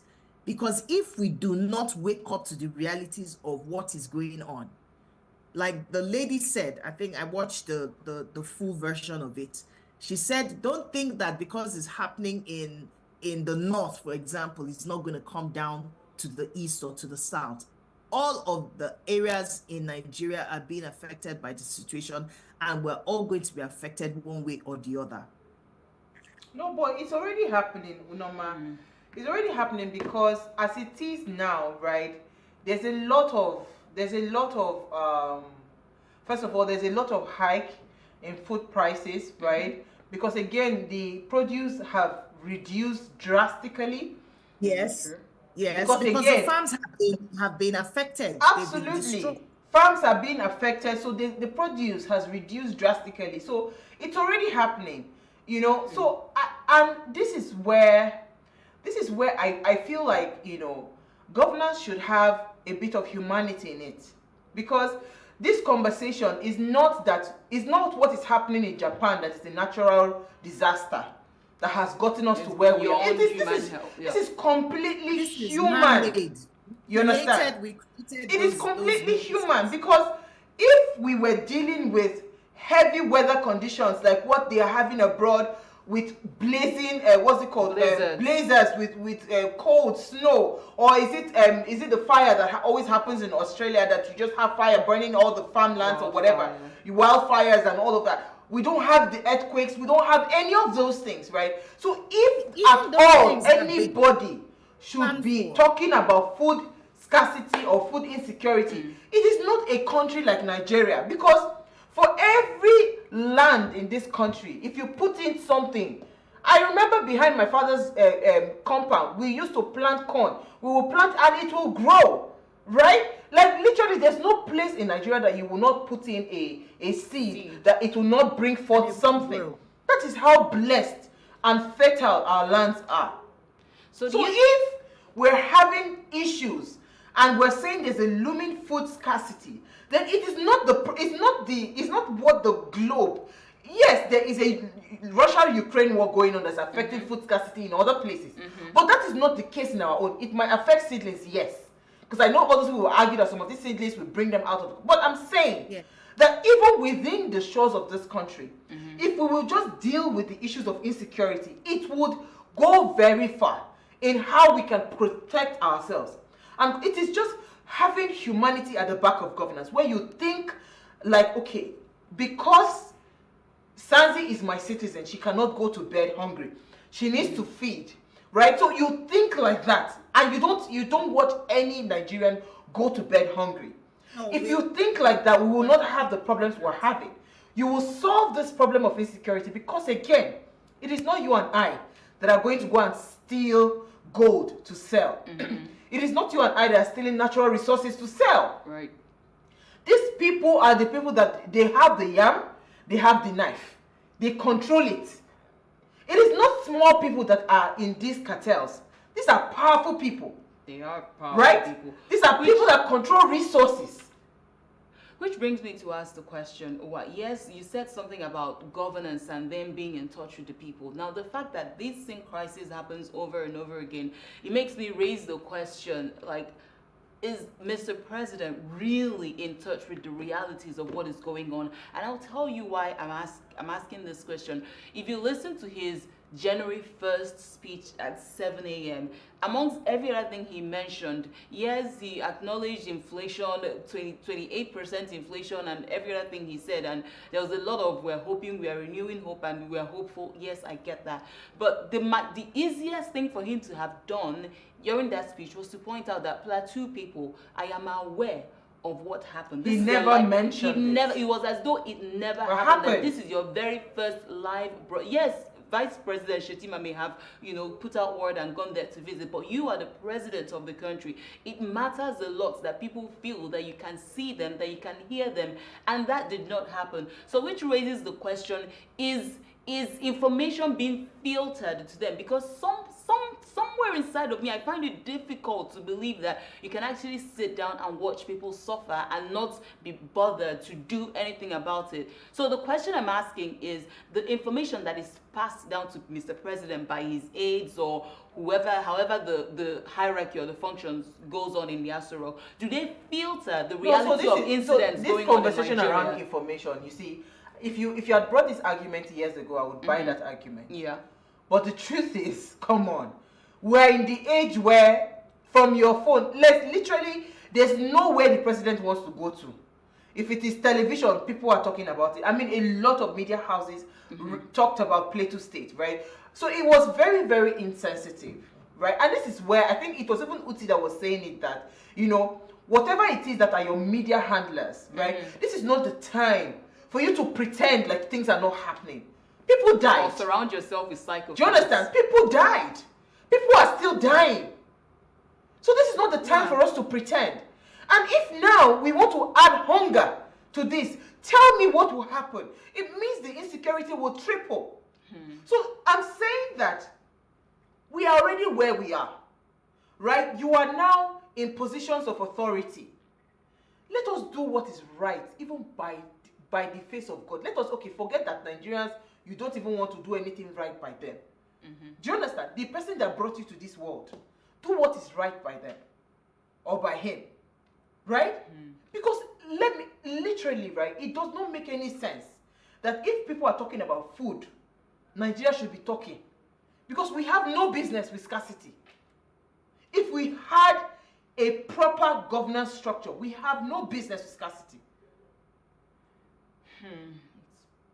Quite frankly, yes. Imagine if it were Nigerian leaders that was at the time of Joseph. I think everybody would have died in Egypt. No, I'm being honest. Because it took somebody that had the heart for people, that had honesty and integrity. Accountability. Do you understand? To understand that what's it called? I can see famine coming. So let us plan now, and so that we can enjoy later. These things, there are different predictions that have happened over the years. Even the weather conditions, it rained today in January, for goodness sake. Weather conditions, everything has been saying that there's a lot of things going on. So if you are in a position of leadership, right, your governance style should be in a form that, yes, you truly have the heart of the people and you truly want to preserve your people. Because I don't understand why we keep on having multiple killings. And So, it seems Owa, like nobody's doing anything Owa, about it. I have a question now that I just remembered this. I remember Ruben Abati saying something. I was listening to his show one time, and he said that it is as though there is, and he made reference from Goodluck's period to Buhari's period as at the time. He said it is as though there is a demon. There is a demon in the government house in Aso Rock, such that you have your agenda that you want to do, but then eventually when you get in there, you don't really know what happened, and at the end of the day, you see that your period of leadership or your reign is over, and you can't exactly say that what you had in mind to do, that you did it. Do you?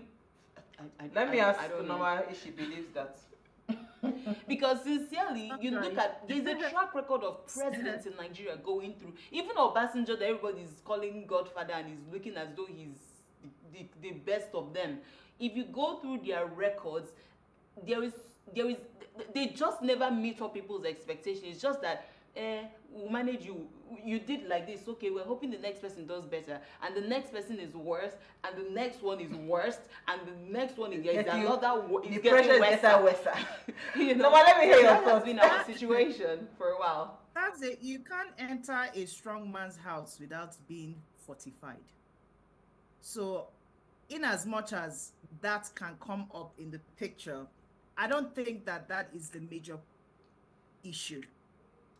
Before you got in, you know what you were preparing for, at least to an extent. You may not have 100% perspective to it, but you have an idea that you're going to experience some level of resistance.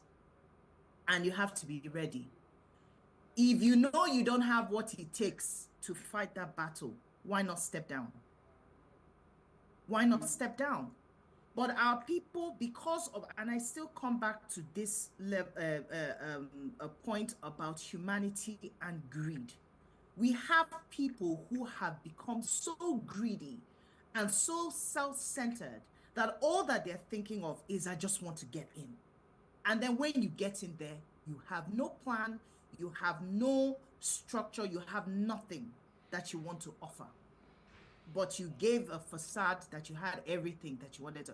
There's going to be resistance, most definitely. But if you have a plan and you have the right kind of people that you need to be able to execute, to an extent, you may not 100% finish what you have, but you would have started that journey. And Nigerians need the kind of leaders and governance that can push them in the right direction, in the direction that it is possible. We're not telling you to complete the task, because it will take years. For where we are today, it took years before we got there. The level of greed and insensitivity just continue to increase. So it's going to take a process to bring us right back to where we can think that we can begin to see some level of humanity in our decision making as it affects Nigerian citizens. We were talking about it, and we said that unfortunately some of us may not even be alive to see the change that we have been looking for. But it's going to take deliberate and intentional, determined people who have humanity at the heart, at the core of what their intention for Nigeria is to start that process. That's what we're looking for. And for Nigerians to begin to see that it's possible, when they see a glimpse of it, I believe that Nigerians still have the capacity. They just need the right direction. When you show them, they have capacity for bad, but they also have capacity for good. And if the right kind of people show them the direction, gradually, and there's some level of continuity with that, if it is possible, then we can see the possibility of the kind of Nigeria where we will not have up to 6 million children who are under the threat of scarcity, food scarcity, and mortality. That's my conviction. Absolutely. It's just so sad. I think the key word is humanity. Like where is your humanity and sensitivity, like Norma rightly mentioned? You know, it's I don't know. I don't know. It's just. But if you had anything to say, what would that be? If I had anything to say to Mr. President or about the situation at hand, I think I would tell Norma's line that at the end of the day, we need to realize that these are people that we are governing, and you cannot be an effective leader if you don't learn to listen to people. And for you to listen to people, you have to be able to connect with your humanity, to put yourself in their shoes, even though you haven't worn their shoes since you were 14. You know, but somehow you have to find a way to be honest with yourself, find out what exactly is the needs of these people that I'm leading, you know, not ruling, leading, and then try to make, I don't know. I mean, does it even matter that I'm saying it? Because at the end of the day, it's like year after year, what is it called? Tenure after tenure, you keep getting the same thing, and it's just, I don't know, I'm just sort of at a place where. Are you indifferent? No, I'm not. I mean, there are a couple of things in Nigeria that I'm indifferent about, but right now, considering these plateau killings and every other terrorist attack that is happening within the middle belt, I wouldn't say I'm indifferent about that, because that would be very insensitive of me. These are human lives that are being lost. These are people who are being displaced. But what I find really interesting is the fact that, remember, there was a time when there was almost like a kind of attack, a terrorist attack pattern that was going to come to the Middle West, but instantly it was tackled, and we almost don't get that anymore.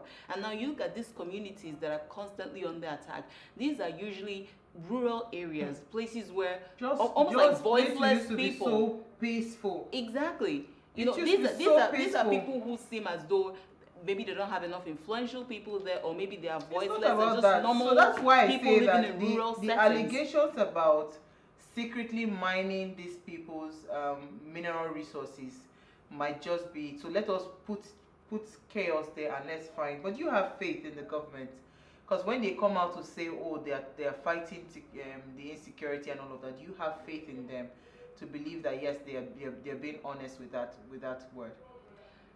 It could be that, for instance, the Chief of Army Staff, Lieutenant General, if I'm correct, Labaja, has come out to say that, you know what, we're going to send more military people to patrol these distressed societies and help bring a certain level of relief.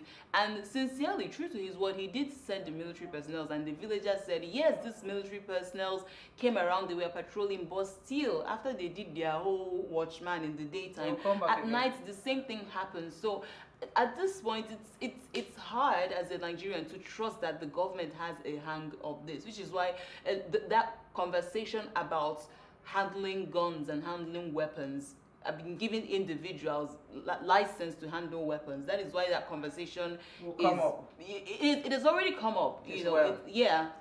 On that note, thank you for watching. Thank you, Norma Efanga. Thank you, Sanzi. Before you go, please follow us across all our social media handles at Wayshow Africa. You can interact with us further. Drop a comment, and most importantly, follow all our engagements on social media. I'd like to bring back this topic. I'd like to also hear from someone that is truly you know, in the northern region. You know, let's see how true these allegations are. Now, if you missed today's quote, here it is again from an anonymous source. It says, "The rate at which food will be scarce in 2024, we are not ready for it." Ha! That's really scary and alarming. We'll see you guys tomorrow at 8 p.m. as we bring another great conversation to your screen.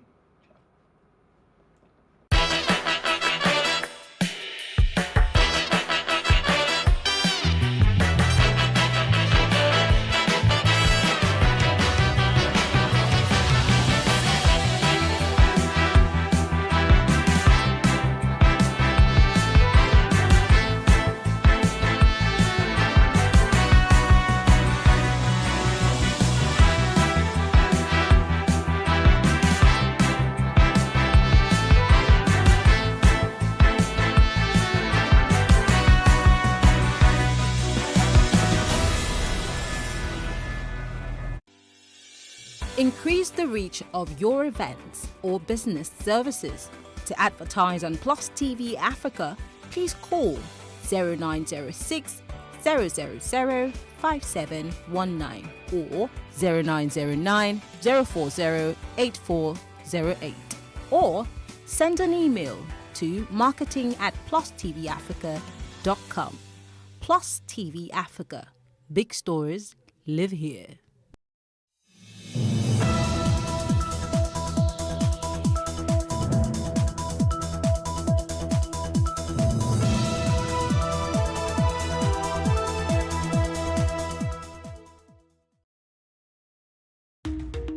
Today on the Justice Court, the plaintiff, Tochukwu Udobi, is asking the court to compel his uncle to pay a sum of 730,000 naira, being the balance of hire purchase deal made on a commercial bus.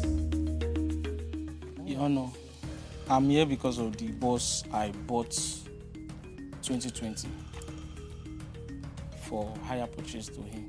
He's my uncle. This is my senior sister's son. I can equally call him my son. Then, you know what? Yeah, I'd like you to go direct to okay, the let me go direct. Why we're here today is about the car issue. Okay. And that's what I want you to address. Okay. If it was outside that, you keep quiet. Sorry, my honor. Even for February 2022, the payment made is twice, 14.2 and 23.2. Mommy, please hear me patiently. Don't be offended. I gave him this bus since 2020. Can you hold this on? Is 2023. Can you hold on? Let him land. Oh, God. What I expect you to tell the court is you omitted some payments because it's glaring here. We both have the record. Probably tell me reason why you could not, and tell me how you are going to make up for it. So let's go direct to the point. You have some payment to make to him. You have the outstanding balance. How do you want to make these payments to him? Now he doesn't want it scattered. He wants it on a weekly basis. That's not what you said. Excuse me, my honor. I saw my honor is your honor. Your honor. Okay. Excuse me, your honor. I called him for us to bargain peacefully. I wanted this thing to be settled peacefully. He's my uncle. I can go to an army. Like, I have people that can go to, like, soldier. You don't have the right to go to soldier.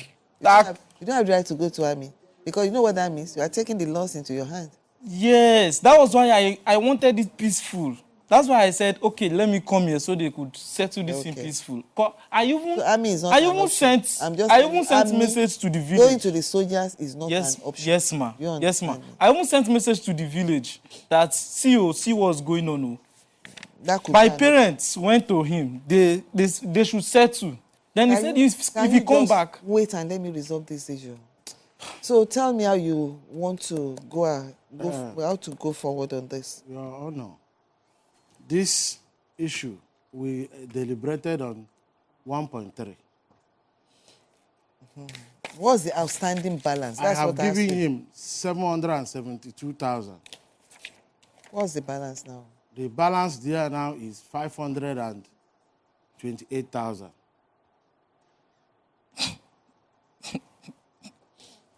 By your own record, 528. By my own. By your own record, How much is outstanding? By my own record, it's supposed to be 730. 730. 730,000.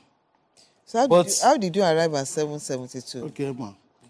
The initial money I gave to him, 100,000, which we gave to my wife, 50,000, which I gave to him, and 7,000, which I gave to him, plus the remaining 20. I didn't plus that too. I didn't plus all that too. Is it not the same motor? If you want me to plus that to be higher than... You had two different transactions. You had the initial transaction whereby it became grounded. Yes. And he now had to invest almost, it's like buying the vehicle all over again. 350,000, he first bought at 400. He ended up spending another you even claimed 360,000. Before you now went into a fresh agreement all over again.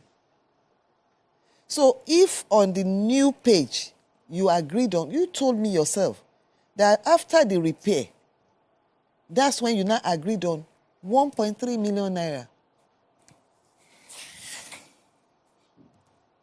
So all you have to do is deduct whatever you have paid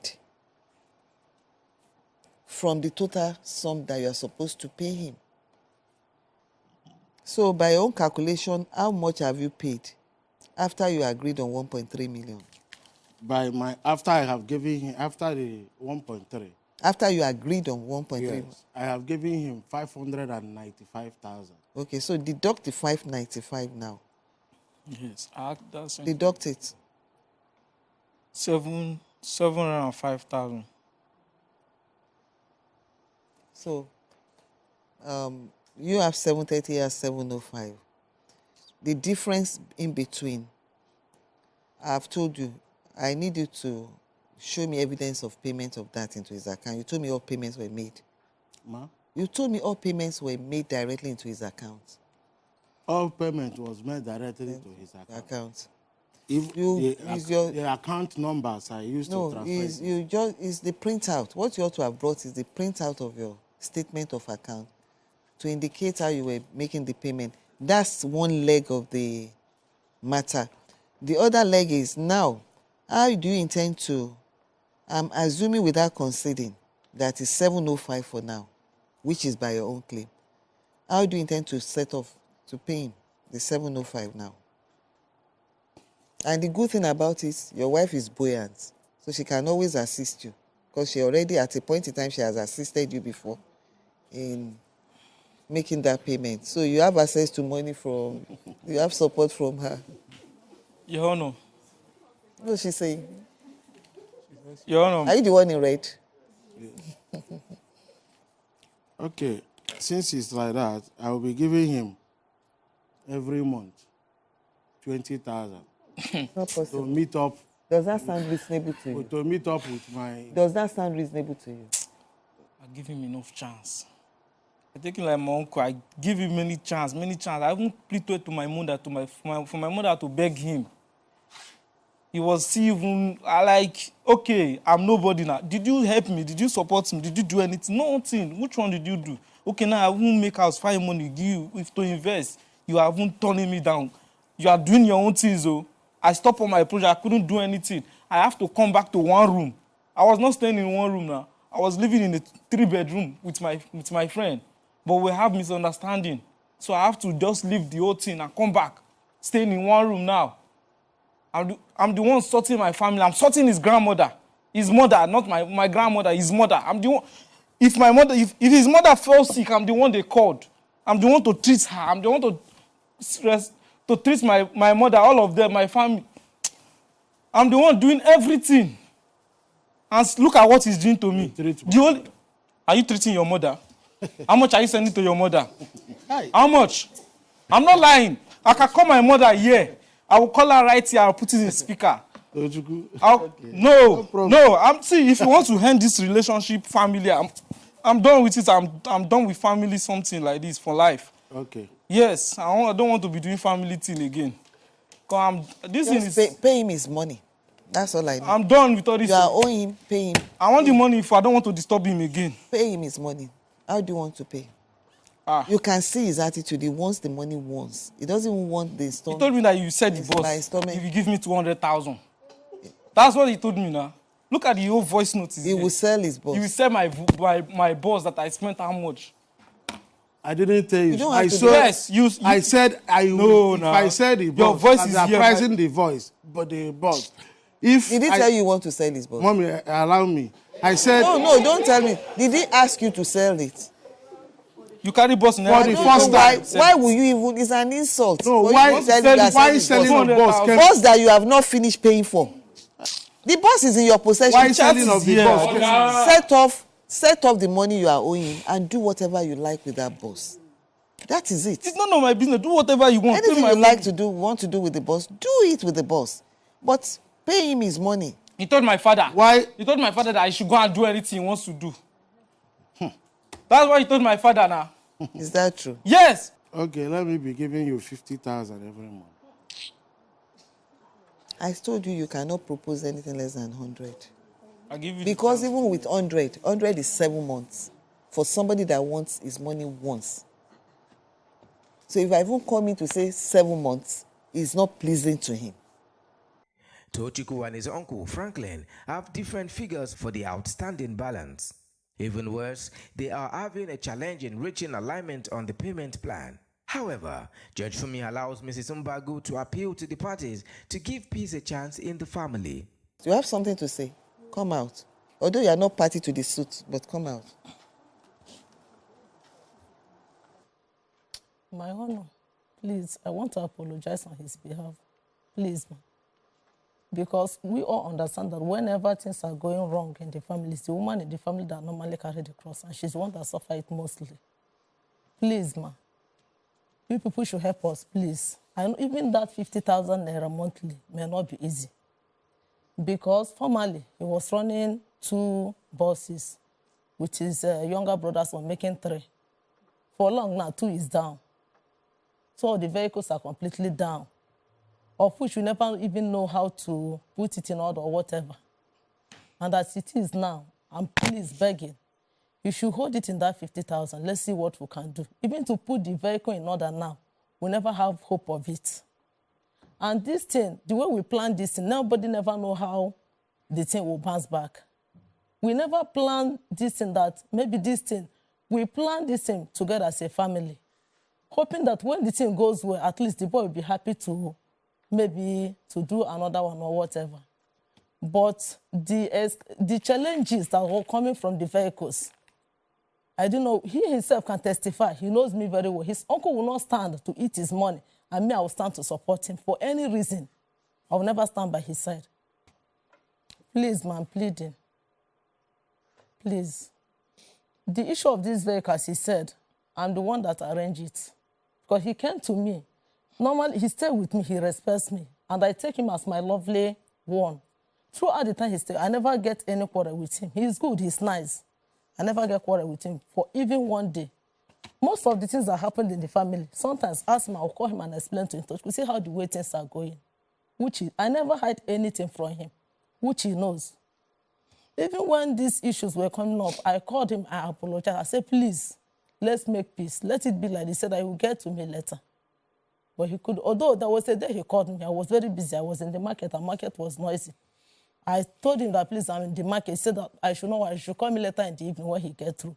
But he couldn't call me again. Agree. Then I'll make it your judgment now.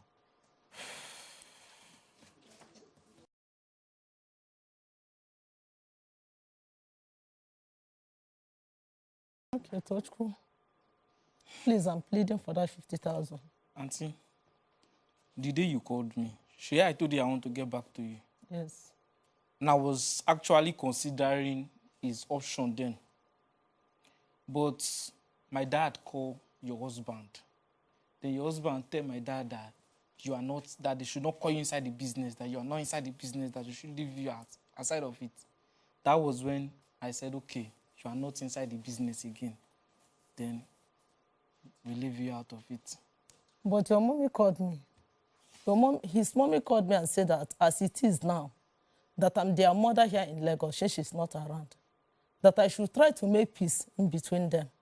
After that, that was when he said we should not involve you inside this business again. No. Your mommy called me. I know the day she called me.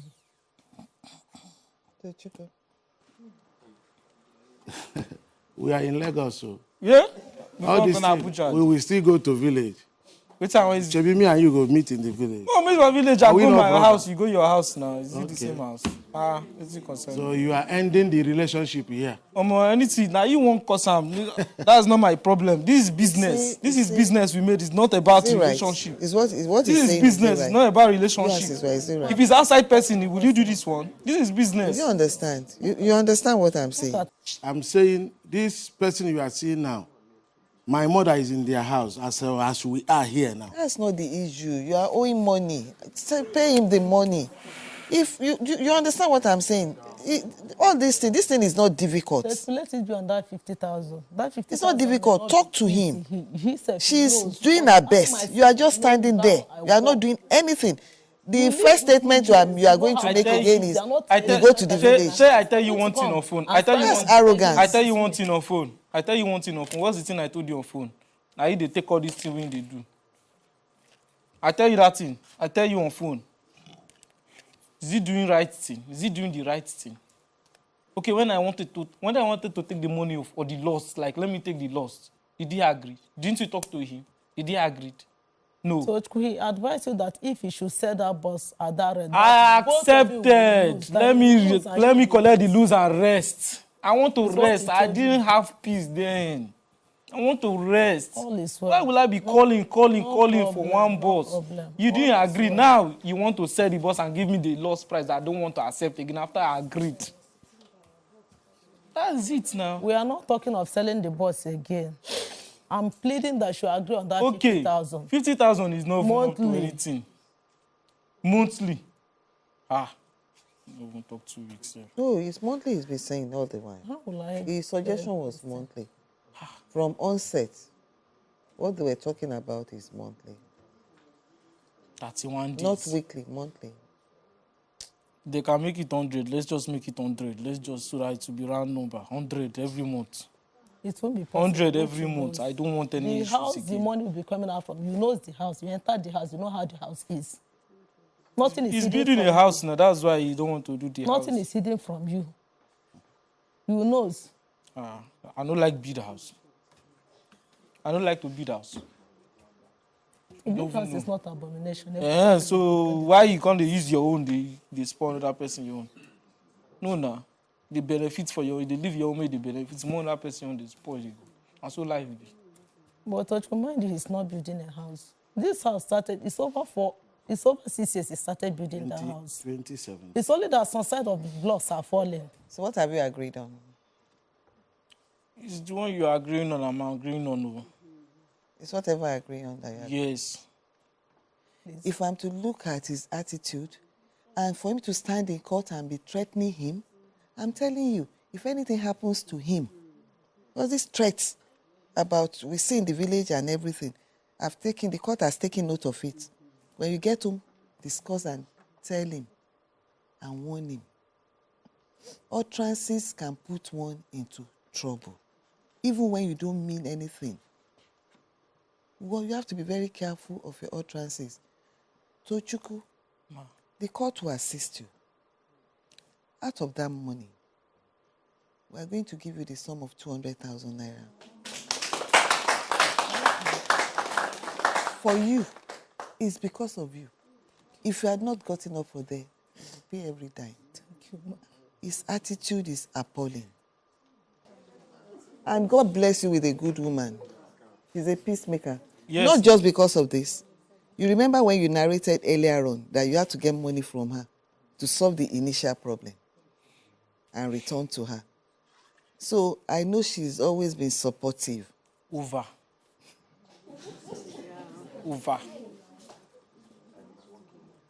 You know your greatest problem? Arrogance. I don't know that anybody has told you. You might not know it, but that's the truth. Calm down from high up there. Level up. So, what do you say now? After paying 200,000 out of your money? Thank you, Mom. You're welcome. Thank you, ma'am. Judge Fumi helps both parties to reach amicable settlement. After the break, Judge Fumi rules. Okay, so you get that from the court. So you collect 200,000 naira now. Then by month end, they'll start paying you 60,000 naira on monthly basis until the total sum of 505,000 is fully paid. Judgment for the plaintiff. Thank you. All rise.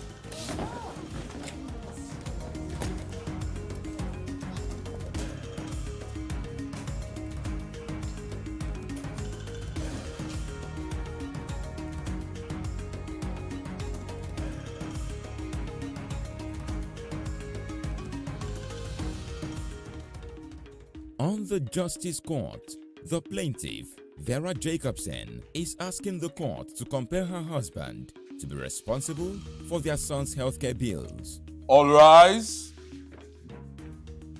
Court in session. Honorable Judge Fumi Asaolu presiding.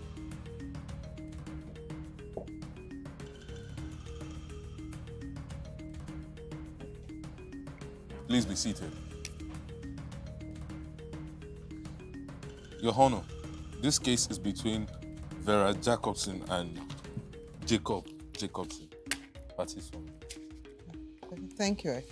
You're welcome.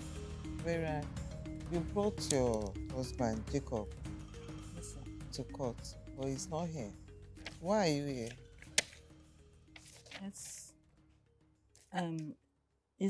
my husband.